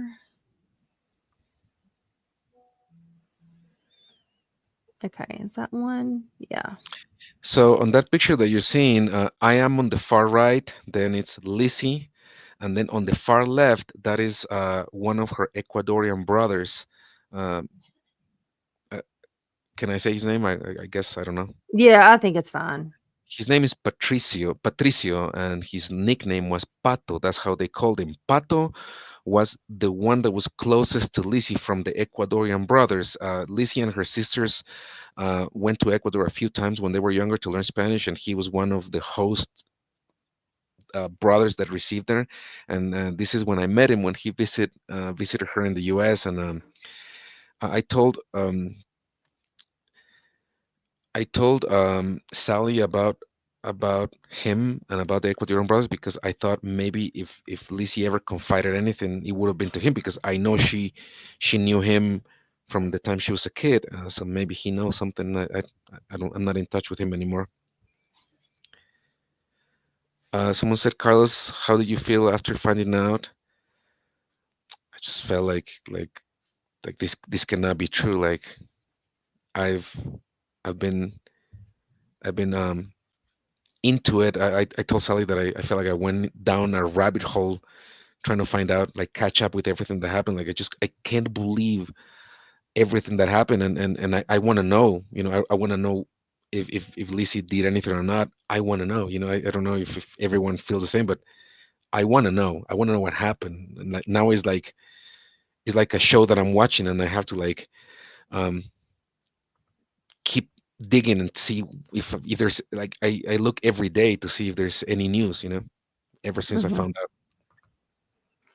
Yes, Lizzie's family was at the wedding. So here's a photo of Lizzie, Yes, Carlos, Lizzie's sisters, mom, and dad. yes, They want to know, and I don't think you touched on this, but the FBI did ask you about her inner circle and who she might have shared information with, yes. and they want to know, did you share that name with the FBI? Yes, I share the names that I shared with you. So the cousin, the best friend, the short one, whose nickname was Risi, and also this Pato guy that you guys just saw. Hmm. Yeah, y'all, I don't think they owned a funeral home. I haven't heard that or read that anywhere. I think it was just the assisted living, the nursing home. Do you ever remember seeing a missing persons sign when you were in town? Y'all were not there for long. Y'all were not in Shelby for long. Y'all moved to a different state. Yeah, we never lived in Shelby. Like when I moved to the U.S., I went to Spartanburg, South Carolina. So we went to Shelby to visit Lacey's family on the weekends and such. I don't ever remember seeing a missing person sign. I don't remember that. Erica wants to know if I think the family is capable of covering up a crime. Yes, I think so. I think Mr. Dedmon was odd, just like very secretive and like for example, he would always like I remember one time he came over and he was like talking about how he was driving and he got pulled over and he didn't have insurance registration or driver's license because he forgot his wallet at home and he was very proud about how he like I'm sorry for the word, but he was very proud about how he bullshitted his way out of the situation. Like he took pride in saying, "Oh, I did something in a way that I shouldn't have. Like I got away with it. Like I cut some corners." I don't know if that makes any sense, but he was always proud to say like, "Oh, like I cheated the government. Like I didn't pay all my taxes and they didn't find out." Like he was proud about saying things like how he cut corners. You know what I mean? Like he felt like it felt to me like he was Allegedly, immoral. y'all. Allegedly, this is. Hey, I'm just telling you what he told me. I don't know if it's true or not. I cannot confirm any of these things. This is Carlos's. Recollection. This is his recollection. Was your divorce messy? Yes, it was messy. She she was very she seemed very sorry when I found those messages with Kelly, and she tried to get me to go back to her for a long time. And I think I told you, Sally, how I felt like she was stalking me a little once I started dating my current wife, and she would Mhm. pop up everywhere, and it was just really ugly. And then um, because Lizzie was working as a Spanish teacher at USC Upstate, she wanted to use my last name because my last name is, Hispanic sounding, and it was good for her. It gave her credibility to have a Hispanic sounding last name, so she was using that last name after we split up, and we had a fight about it. And I told her, I was like, "Can you please stop using my last name? Like, I just don't like it." And she was like, "Well, like, what's the harm? It doesn't take anything away from you if I use your last name." And I told her that I didn't want her to use my last name, and it was messy. It was messy. We didn't have kids, and I think that was the only thing that made it Mhm. a little bit less messy. But it was very Mhm. confrontational. Like, we argued a lot when we got divorced. So yeah, it was messy. I felt. Josh, I actually asked him this exact same question. Well, my first question was, did the FBI agent ask you if she acted differently around Valentine's Day? And he actually said that no, that the agent did not ask him that question, which I thought was really odd. Um, No, he but didn't I'll ask let me. you answer. No, no, he didn't mention anything about Valentine's Day. The only thing he asked me, he said, are you the romantic type? Like, did you normally give her something for Valentine's Day or whatever? But that was the only question. Let me see. Did she celebrate? Yeah, she celebrated the the date normally. I never, I don't remember her family acting differently during Valentine's Day. I don't remember that at all. Leslie, yes, I pay attention. I was telling Shelly that it it's very relieving or almost therapeutic for me to talk Mhm. about this because, like, everyone that I talk about this with here are people that have no idea about what happened, so I have to catch them up and tell them everything that happened. So it was very nice for me to talk to Sally today, and she knows probably more than me about all of this, so it was very relieving for me to talk to someone who knows about the case because I haven't been able to, so far. Mhm. Mhm. This is just so bizarre. It's just insane. I, The- I honestly I cannot believe that the internet had not already found you. Like I decided I like decided to be found by you. it I is decided to be found. insane because they Um, could literally dig up all kinds of stuff. Carson is asking, was the mother clueless? The mother was expression. She was a doormat, guys. Like, the mom just did everything Mr. Dedmon wanted, and he was very ugly to her, and she would just like keep her head down. She was a doormat. Hey guys, for those of you who are just joining in, it's a lot of information, and I'm not trying to ignore the ones of you asking for a recap, but we just can't do that. The nice thing about YouTube is after the live is over with, I can actually publish the entire live so you can go back and you can watch it from beginning to end. Cannot do that on TikTok because they give you a violation for it. So when this is over with, I will publish it and you can go back and watch the whole thing. So good news there. Grace is asking if Lizzie has divorced Kelly. I think so, and the reason I found out is my friend who's watching with his wife from his living room was the one that kept Lizzie as a contact in his Facebook, and he told me a while back. He was like, "Hey, all of Kelly's pictures disappeared, so they must have split up." So I don't know if they're divorced or not, but I don't think they're together anymore. And I found it weird that she would text Kelly about all of this. Here's his friend watching us from his living room. Let's see. If you guys That's so wanna, funny. if you guys wanna say hi, his name is Juan Mario, and th- and my other friend's name is Petra. Juan Mario and Petra. They're a couple. They're watching from his living room because they were friends with Lizzie. I've been friends with Juan Mario for a long time, so they met Lizzie here. They were friends with Lizzie too. Everybody say hello to them in the chat. Yes, Juan Mario and Petra. That's the audience from Guatemala. So crazy. Um, yes, they are divorced. Yes, according to news articles and texts. And law enforcement did go. I think actually the FBI did go to try to speak with Kelly, and no one answered the door.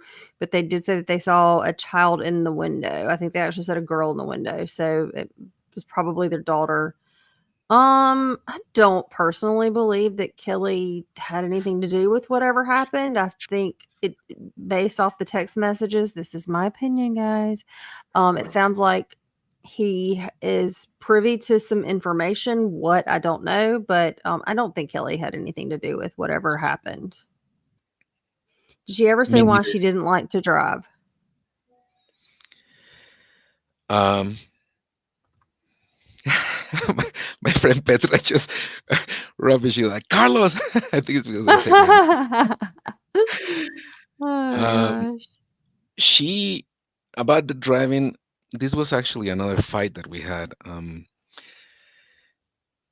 Let's say we were gonna go somewhere for the weekend, and she would like go and get in the co-pilot seat, and I was like, sometimes I would say like, can you drive or can you at least tell me where we're going? And she was like, no, no, no, no. Like it was like she didn't want to see or hear anything. She wanted me to drive and just take care of it. And we got into it one time because she was like, uh, like you're the man. You figure out where we're going. Like Mhm. you need to take charge. And I took offense. I was like, look, I'm not from here. Like it doesn't make me any less of a Right. man if I don't know my way around your town. Like, can you drive? And it was always a fight sometimes. Um, about that. She never got into it. She always the only thing she mentioned about the driving was about her DUI, and she was very evasive about you know ab- about when it happened and how drunk she was. And I remember asking her if anyone was hurt during the DUI, and she kind of like just got upset and changed the topic. What about a family website? This comment, Love Your Life, Morgan. Do you know about the family website, Carlos? I haven't heard about a family website, so I'm not even sure what you're talking about. I don't know anything about a family website, but what I do know is that the Deadmons were very Wait, ritualistic. wait, Uh, are you talking about that Deadman? Wait, I did find a website earlier today. Actually, I think I may know what you're talking about. This deadman.org. Is that what you're talking about? I don't know. I haven't heard anything about that. I just happened to find it I, I, wa- today. I wanted to make a comment about the picture you're showing. Uh-huh. After I got divorced from Lizzie, my friends would tease me with that picture and they would say, Carlos, how didn't you notice that she was crazy? Look at that face. I remember my friends would tease me with that picture and like I never thought she looked crazy, but then looking at the picture, maybe she does look a little unhinged. In that particular picture, the one you're showing right now, my friend said that she looked in the picture like, "Ha, I got you now," or something like that. They would tease me about it. I just remembered. Oh gosh. I think this is the website y'all are talking about. This deadman.org. Is that it that y'all are talking about?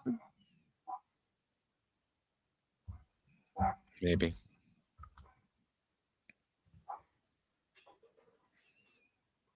Okay. Do you think the family use their status in the community as a shield? Do they swing their weight around? Y'all, I did ask him about like if they were like super well off, and he said that no, No. that they really weren't. Like just average, just like middle class people. Yeah, I never got the feeling that they had money. In fact, I got the feeling that Mr. Denman was not respected, like in the church, because I told you that Lizzie took me to a church, and I got the feeling that people didn't like Mr. Denman very much, like much less, respect him. They said Carlos is messy. What was that? They're saying you were messy. He's just Messy. he's just yeah, he's just telling what he remembers. This is his account. So they want to know what you mean by ritualistic, that the family was ritualistic. Oh, what I mean is like, for example, uh, there was like whatever, like a birthday or a Thanksgiving or something, and uh, Mrs. Dedmon was always worried about like taking pictures. Like we have to take a lot of pictures. Like the girls here, like the girls have to always be like. She wanted the girls to be arranged by age, and she wanted everyone to smile, and she wanted me to stand straight, stand up straight. Like it was very important for them to like post pictures about like family reunions, and so that's what I mean when I say ritualistic. It was always the same, like Mm-hmm. pictures at, like before the food was served, pictures with the food, and like that was always that's what I mean by ritualistic. Someone just mentioned her southern accent. Yes, guys, I wanted to tell you about that. I learned English when I was like 8 years old, and I used to think I was bilingual until I moved to South Carolina, and I tried to go through the drive-through, and I realized like I don't know any English, like I don't understand anything. And Lizzie had a southern accent, but it wasn't super thick. Some of her relatives did have some like boom Howard sounding southern accent that was really impossible for me to understand. Um, but yeah, that was a challenge for me. Like southern accent is really difficult, guys. If you're not an English, if English is not your first language, it's difficult to get.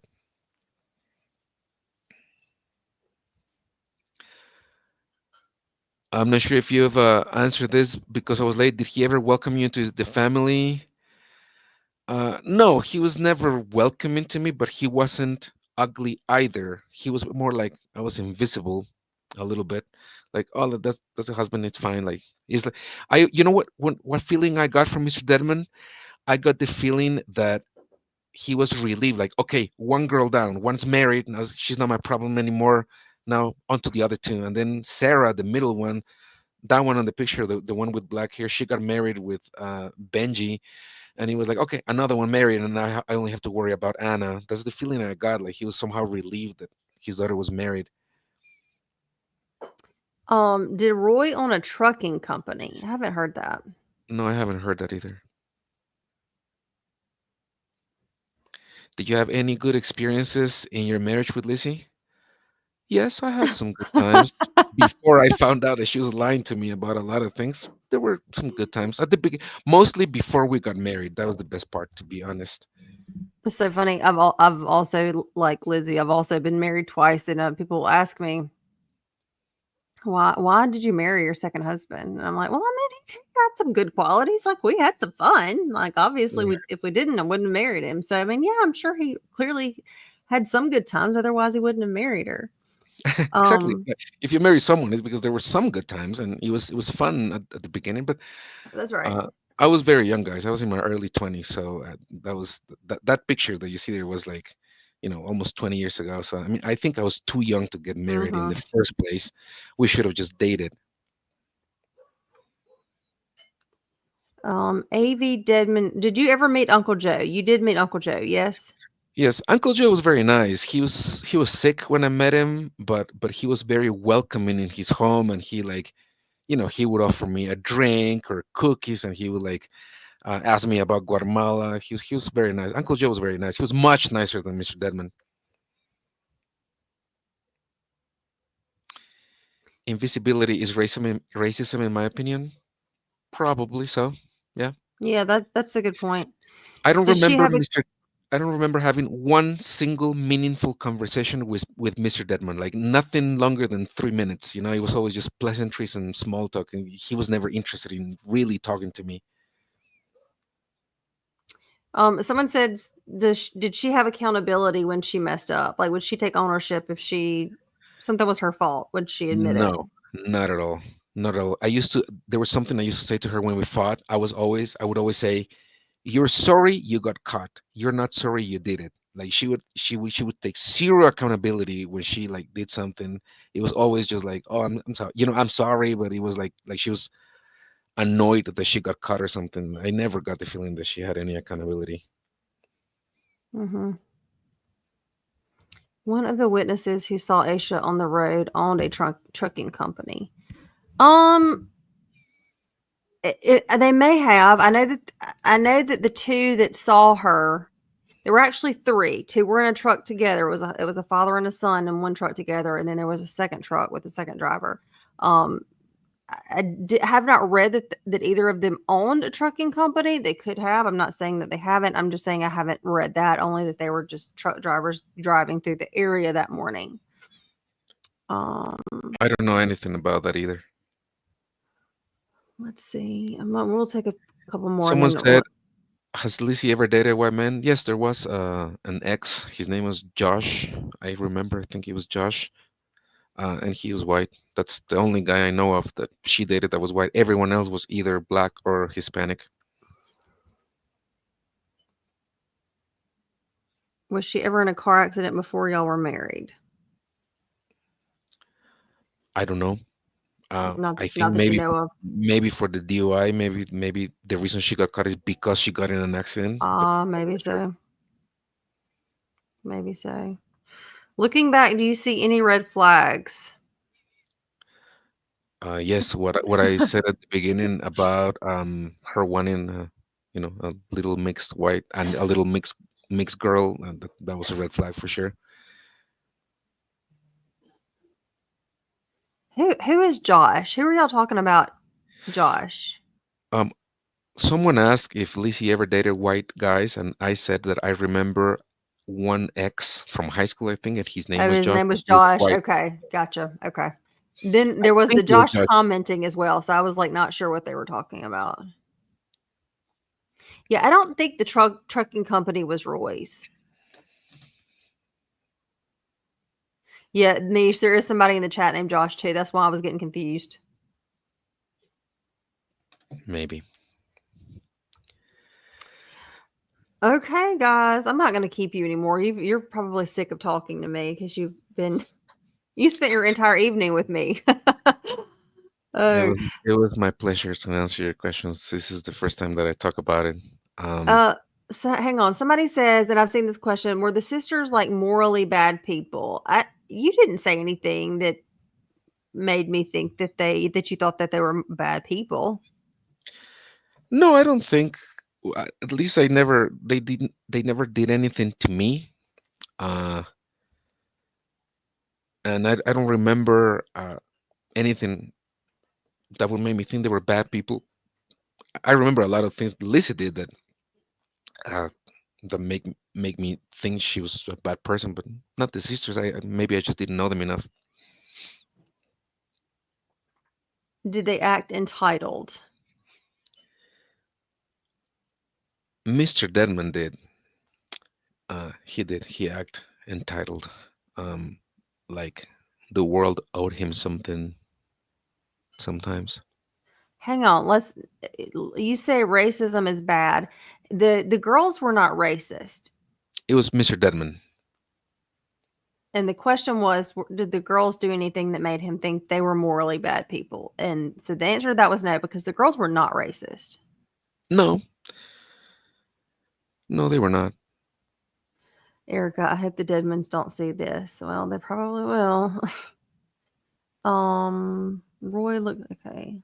I wonder if Kelly is Pro- not Kelly is Kelly not would never talking. talk to you. No, he would never talk to you. Kelly's not talking. Did you try to contact him? No. No. Mm-mm. Okay. No, I have not. Um, I mean, I might. I might now, but Kelly's not going to talk. He may eventually, but he's not talking now. He's made that pretty clear. Yeah. And I mean, if he knows something, he needs to definitely go to law enforcement. But beyond going to law enforcement, I don't blame him for not speaking to anyone because they do have a child together, and that changes things. So Kelly at this point is probably also trying to protect his daughter. Um, That's right. is They have a daughter together, so I think that mm-hmm, changes things. mm-hmm. Someone said, I want to say thank you. Someone said Carlos is well spoken and I appreciate him being open and sharing this with us. Thanks, Yes, where is that comment? I need to pin that. Tom Carlos Rock. is Carlos is amazing. I yes was impressed with his memory and everything. His memory is definitely better than mine. I would not remember half the stuff he remembers. Thank you. Appreciate you. And thank you, everybody, for listening. I really appreciate you coming on because I was not expecting this at all. I was just gonna try to get through it, but you saved me from that. Thanks. I saw on your Facebook page that you were doing a live, and I sent it to my sister and my friends and my wife, and I saw everybody watching. And then I got home in time, and I started listening. And then I was hesitant about commenting, also because I used to have my last name on my YouTube profile, And like I told you before, I want to keep my last name private. And I removed my last name, and then I commented. I was like, "Hey, this is Carlos Anuncian," and it was fun. It's been fun, guys, to talk about this. I appreciate you a lot for coming on. It's I think it's nice for everybody to hear and kind of get a better idea of, just your experience with them and You're those welcome. things. Yes, guys, you will be able to watch this again. It will be on my profile under live videos. You can just click that and then you'll be able to watch the whole thing. So anyway, all right. We're gonna Okay. hop off and we may have to do it again depending on what happens. Thank you, everybody. Someone just asked, in your opinion, what do you think happened? I think maybe Lizzie was driving the car and she was with Mr. Underhill, and she maybe hit Aisha, and then Mr. Underhill helped her with the body, and maybe Mr. and Mrs. Dedmon. I'm not sure, something like that. Um, I don't know.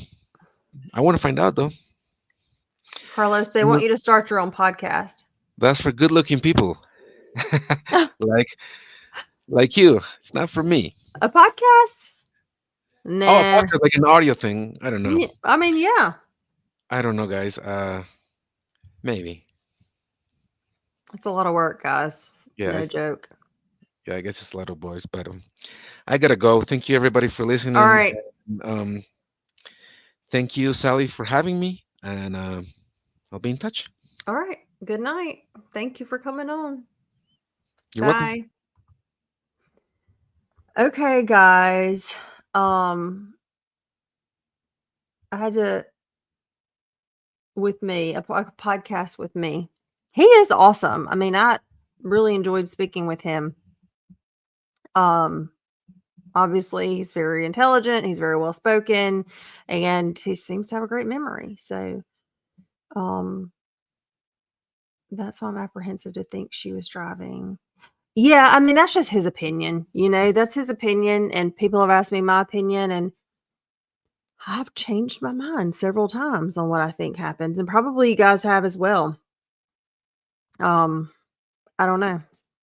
I just hope that someone, one of the Deadmans, will come forward and do the right thing. Show us the pictures, please. Yes. Okay. So thank you, A's channel. All right. So the pictures are, hold up. Let me go back to the pictures of the dad. I don't think I have that picture. I don't think I have the picture of the dad lap. I'll have to find it.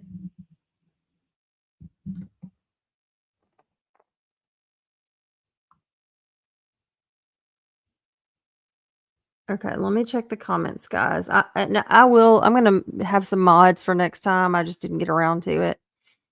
Let me scroll through some of these comments, guys.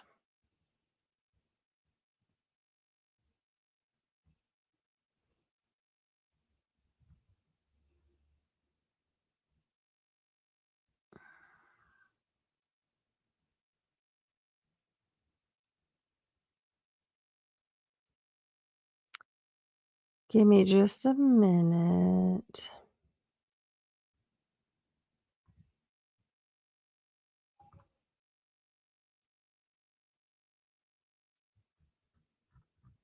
Okay, I don't know. I didn't see any comments.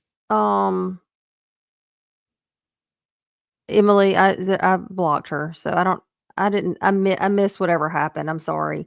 I will have mods next time, guys, to help me control. I'm so sorry. That's totally my fault. This is my third live over here. Um, that was a very good. It gave so much better context.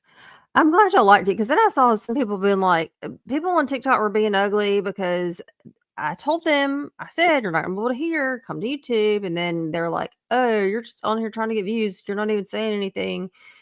Oh my God. Can't please anybody. Can't please anybody.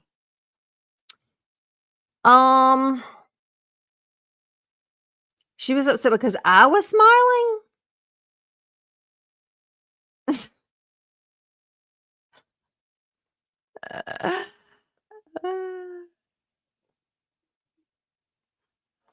Yeah, I will talk about that. When I first read the text messages, um, I thought that probably Lizzie was driving and some sort of accident happened. Um, and then it ended up being covered up. Just because mainly because of Lizzie saying I caused this, and then the I killed Aisha degree, and then um the comment about wanting her to do, what letting getting her to do or letting her do what she'd always wanted to do, or what she wanted to do in the past. I took that to mean like come forward and tell the truth. Um so that was my first thought. And then I read the messages again, and someone left a comment on my TikTok saying,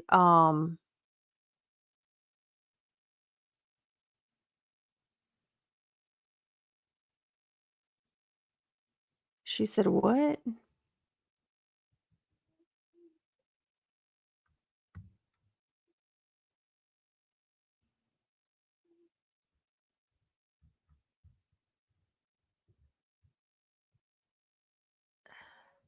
Yeah, she said the theory is, and that's what I'm assuming that's what her attorney said, that the theory is that you did it, that it was an accident and you covered it up. And then when she said, I caused this, all those things, all those reasons made me think it was her. But then reading the messages again, then it's like they're worried about their dad. And then someone said, maybe she said, I caused this because she was the one that submitted the DNA to the 23andMe. Um, and I was like, that also makes sense. And this was a Monday morning at like 3 a.m. Like, why would a 16-year-old kid be out on a Monday morning at 3 a.m.?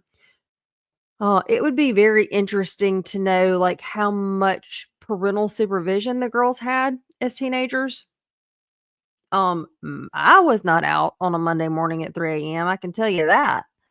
My parents would have never. I mean, at 16, I wasn't out at midnight on a Friday or Saturday night at 16.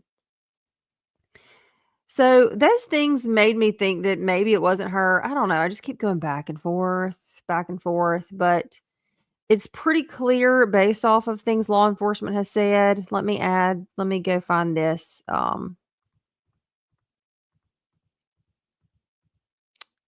Let's see. There's a statement in somewhere in here. Um,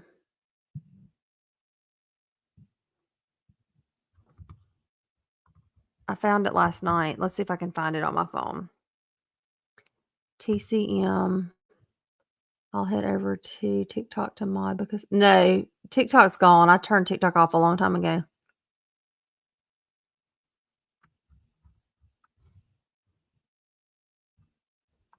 All right, let me see. Let me find this that I read, and I was like,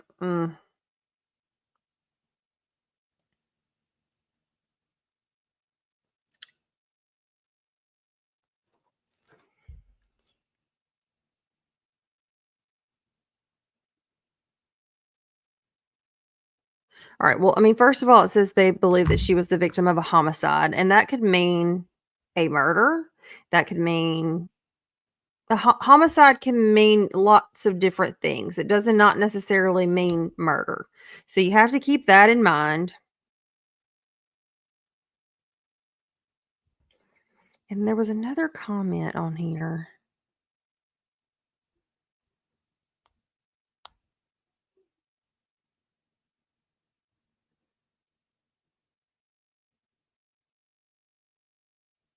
I'm not going to be able to find it. I'll have to find it and then come back and share it another time. But there was a comment on here about here it is. Due to the ages of Roy Dedmon and Connie Dedmon's three daughters in the year 2000, investigators believe adult assistance from Roy and Connie would have been necessary in the execution and or concealment of the crime. So that statement makes me think that law enforcement believes that one of the girls is responsible for this and that mom and dad helped them cover it up.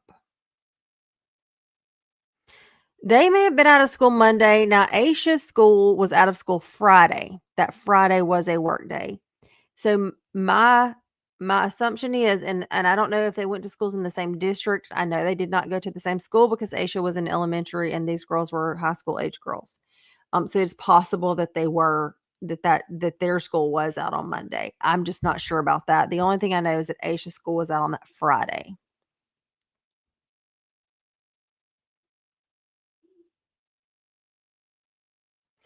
And I mean, yeah, that question keeps coming up too about like, why did she leave? Why did she leave? And that's the other thing I think about. And the only reason that I can really see a kid that age leaving home on a night like that where there's been bad weather and a thunderstorm and the power's been out is that they were lured away. But we know that they didn't have a computer in their home or internet. So the ability for someone to be able to lure her away, I mean, that would a lot would have to go into that for that to happen without access to a computer in the home.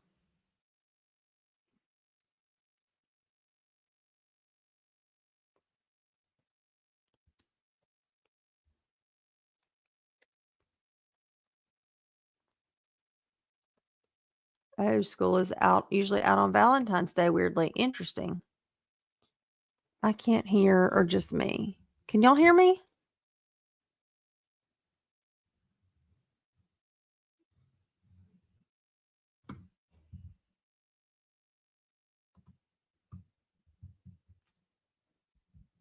I think it's you, Casey.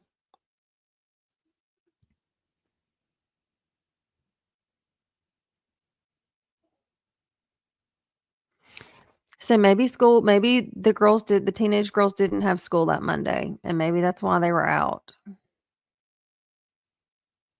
There's just so much in this case. It's and really there's not one place where all of the information is available, which is why I did the live I did the other night that basically broke down everything that we knew so far. And that was everything I could find. I mean, obviously it wasn't everything. Um, but I guess I'll go try to confirm some other things. The staff development day was I think Carson is good. The development day that you're thinking about, I think, was at Aisha's school on that Friday. Aisha did have a 3-day weekend that weekend, but her day off of school was Friday, February the 11th, and that was for staff development. Now, it is quite possible that high school had a staff development day on Monday, on Valentine's Day. But I have not personally seen that anywhere. Not saying it didn't happen. I'm just saying I haven't seen it. If Carlos said Lizzie and Roy didn't have a great relationship, why would she try to cover up for him? So it sounds like their relationship issues started. Sorry, I feel like I'm gonna sneeze. After Lizzie started dating Kelly and not before.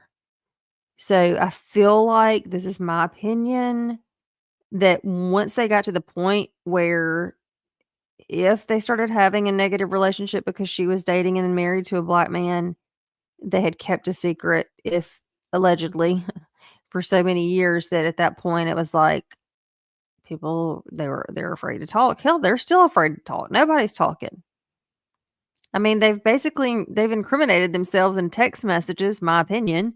But they're still not talking. But it's also not enough for law enforcement to do anything. And law enforcement released those text messages, in my opinion, to put pressure on them to hope that somebody's going to come forward and tell the truth. And if you were a half decent person, if you were 50% decent, you would come forward.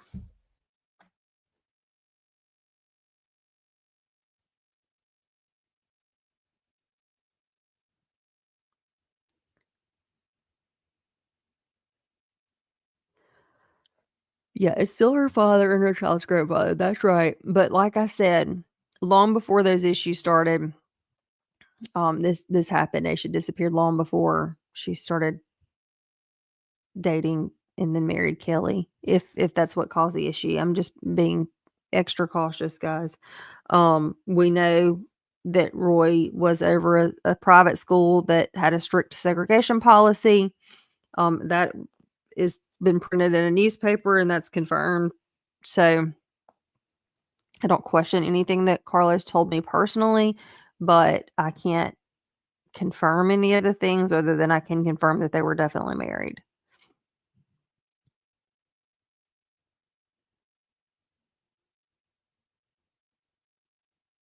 And I think you get to a point where if you've kept a secret for so long, then you get to a point to where y you're more comfortable with it. You're not as worried, as every day that passes, every month, every year that passes, you become more comfortable with the secret that you kept because you've been able to keep it for so long. Yeah, I think you're right, Tiffany. I do agree with that.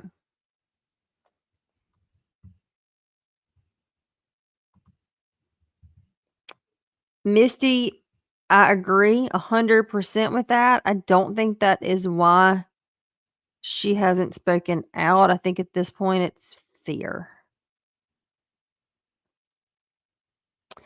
which makes me believe.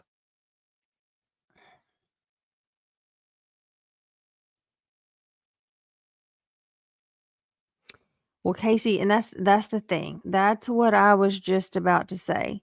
The fact that they haven't makes me think that maybe it's not him.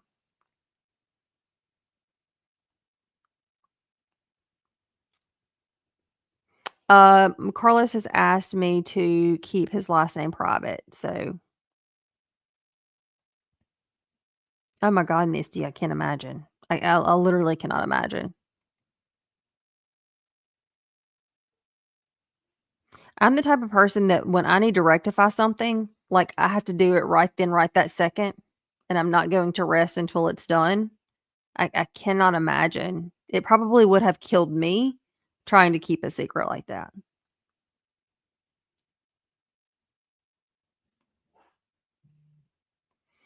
I know, Aquila, you're so right. We definitely need to know why she left. But I'm afraid that that's just something that we're never going to know.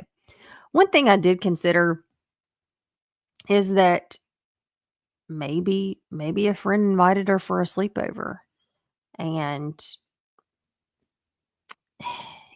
maybe the plan was for her to sneak out earlier that night to go for the sleepover, but then the dad ended up staying up until 2:30, and so perhaps she did not know what time it was when she left her house. Those are things that I considered that may because I just think, like, why would a 9-year-old leave their house? It's very likely, I'm sorry if y'all can hear the dogs barking. It's very likely that she had no clue what time it was when she left. It's quite possible that whatever the plan was planned to be done earlier in the evening, but dad was awake. Morgan. That's exactly what I think too. What did Morgan say?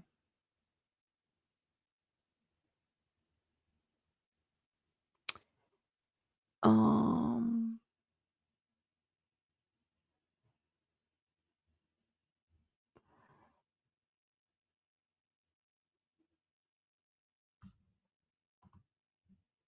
Morgan, are you gonna look it up, Morgan?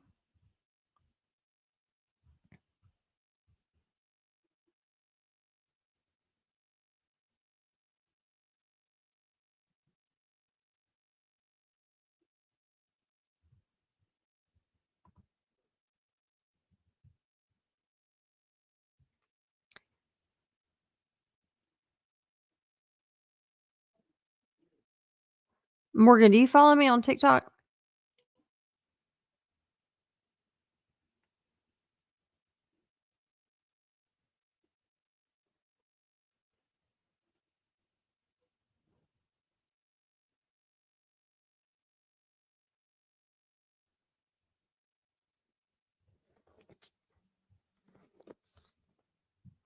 Look, I'm sure it's not hard for you guys to find it online. I mean, I did some searching and I found some obituaries, but he did ask me not to disclose his last name, and I'm going to respect that. But Morgan, I might can help you out if you're going to look this up.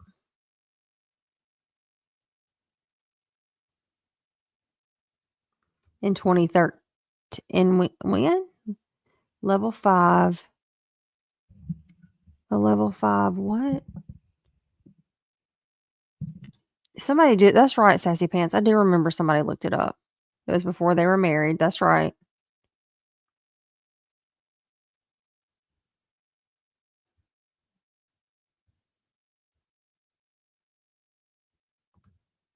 What friend would be up and their parents would let them in? True advocate. I mean, they're 9 years old. You know, you have to think about, like, 9-year-olds don't really think these things through. It's like, "Hey, I want you to come spend the night at my house," and, "Okay, well, my parents won't let me, but maybe I can sneak out and sneak over there." You know, they don't think about things. So, I'm not saying it was a well thought out plan, and I'm not saying that it's what happened, but it's one thing that I've considered because I just can't imagine there are not many reasons a 9-year-old's gonna be leaving the house with a bag packed, you know?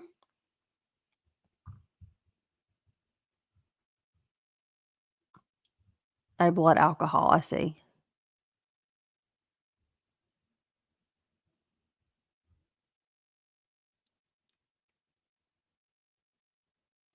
Casey, what did you mean they never disclosed who or what gender was seen? What are you talking about? I'm not sure what you're talking about.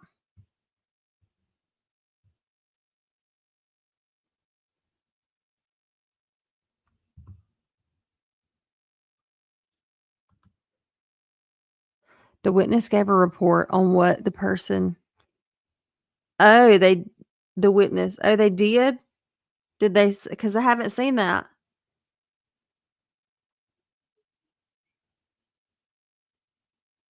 Yes, Carson is good. There were several family members that lived on the same street.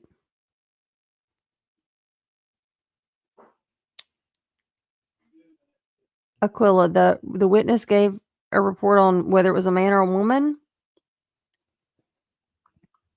Oh, no. If they did, I have not heard that. Only that she was seen being, what is the exact words that they used?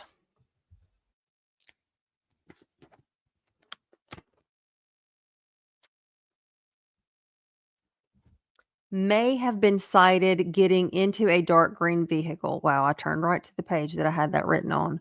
That's what was quoted as being said, may have been sighted getting into a dark green vehicle. Yeah, I think blood alcohol is pretty much point A everywhere. It is here too.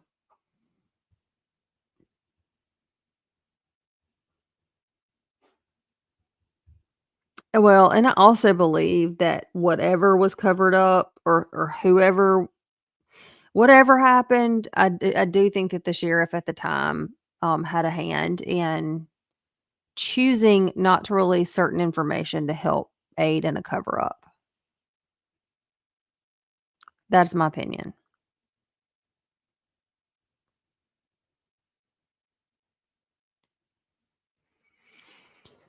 All right, guys, I gotta hop off. I'll probably be back tomorrow night. There's a lot going on with a lot of cases. I have no update on Miss Belvedere. Um, we're still waiting on the identification of the body that was found close to where Clint Bonnell went missing from in Fayetteville, North Carolina. Feel decently certain that the remains are his, but that is not has not been confirmed. Um, what else? There was another case. Oh, Danette Colbert. Danette Colbert. Victims are still coming forward, y'all. There's another victim that came forward. Well, um, the sister of a victim, someone else that passed away, actually. Very sad.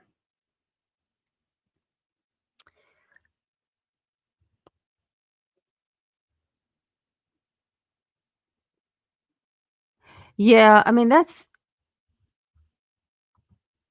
I try not to speak on that because I may sound biased. My 11-year-old ran away over a phone I took away. I mean, I can remember as a kid, like, getting pissed at my parents about little things, like not getting my way because my parents are amazing, wonderful parents. And I was thinking about on the way to work this morning how blessed I am to have the parents that I have. But I mean, yeah, there were times that I would like get in trouble for being mean to my little sister or whatever, and I would, pack my bag and tell them I was running away, and I never did. But I mean, I think kids do make impulsive decisions. They definitely don't think things through. They don't realize the consequences involved in a lot of things. Um, Someone asked very early on about Gary Jones. I do not know any updates in that case. I have not had a chance to look, but when I did look yesterday, he had still not been found.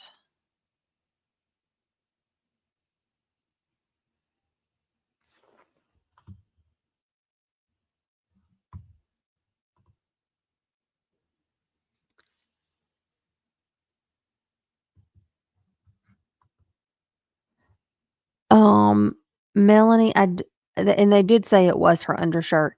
M- Um, well, because it was in the book bag. There were several things in the book bag. Let me see, and I will tell you what all was in the book bag. Okay, so this is what was reported that was in the book bag. Tweety bird purse, jeans with a red stripe, black sneakers, a long sleeve white shirt with purple lettering, a red vest with black trim, a black Tweety bird overalls, and a long sleeve black and white shirt. And then also now we know that that Dr. Seuss book and that New Kids on the Block t-shirt nightgown was also in there. I don't think that the New Kids on the Block was Emily, I don't think that's the undershirt they're talking about. I could totally be wrong, but I don't think so.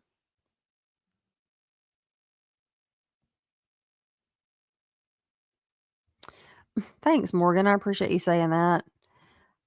It hurts my feelings when people think that I'm like being disrespectful because I'm not at all. I don't know what I was laughing about. I wasn't definitely not laughing at a 9-year-old child being missing for 25 years and her parents not having a clue what happened to her. And um, it's just a wild situation. And sometimes I guess I laugh inappropriately. Um,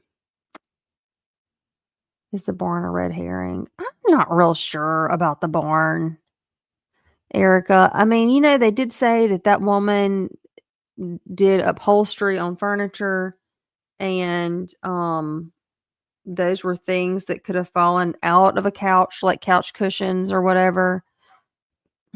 I'm not sure. New theory. What if that was Lizzie's shirt as she put it in the girl's backpack and she feels like it's her fault? Yeah, that's a very good thought, Aquila. I've not thought about that. Except for in the text messages, they're like, we don't know whose shirt it is. And that clearly they did not think they were going to have their phones searched. So that is a really good theory, but based off of them saying like her parents said it wasn't her shirt, it's not our shirt, we don't know whose it is. I think it's probably not.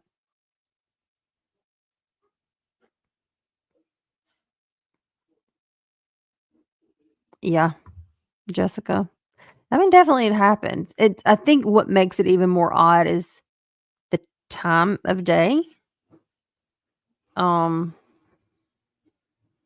anyway, I don't know. We can discuss this more tomorrow night. I'm hopping off now. Um Thank y'all for supporting me. I appreciate it more than I could ever say. Truly.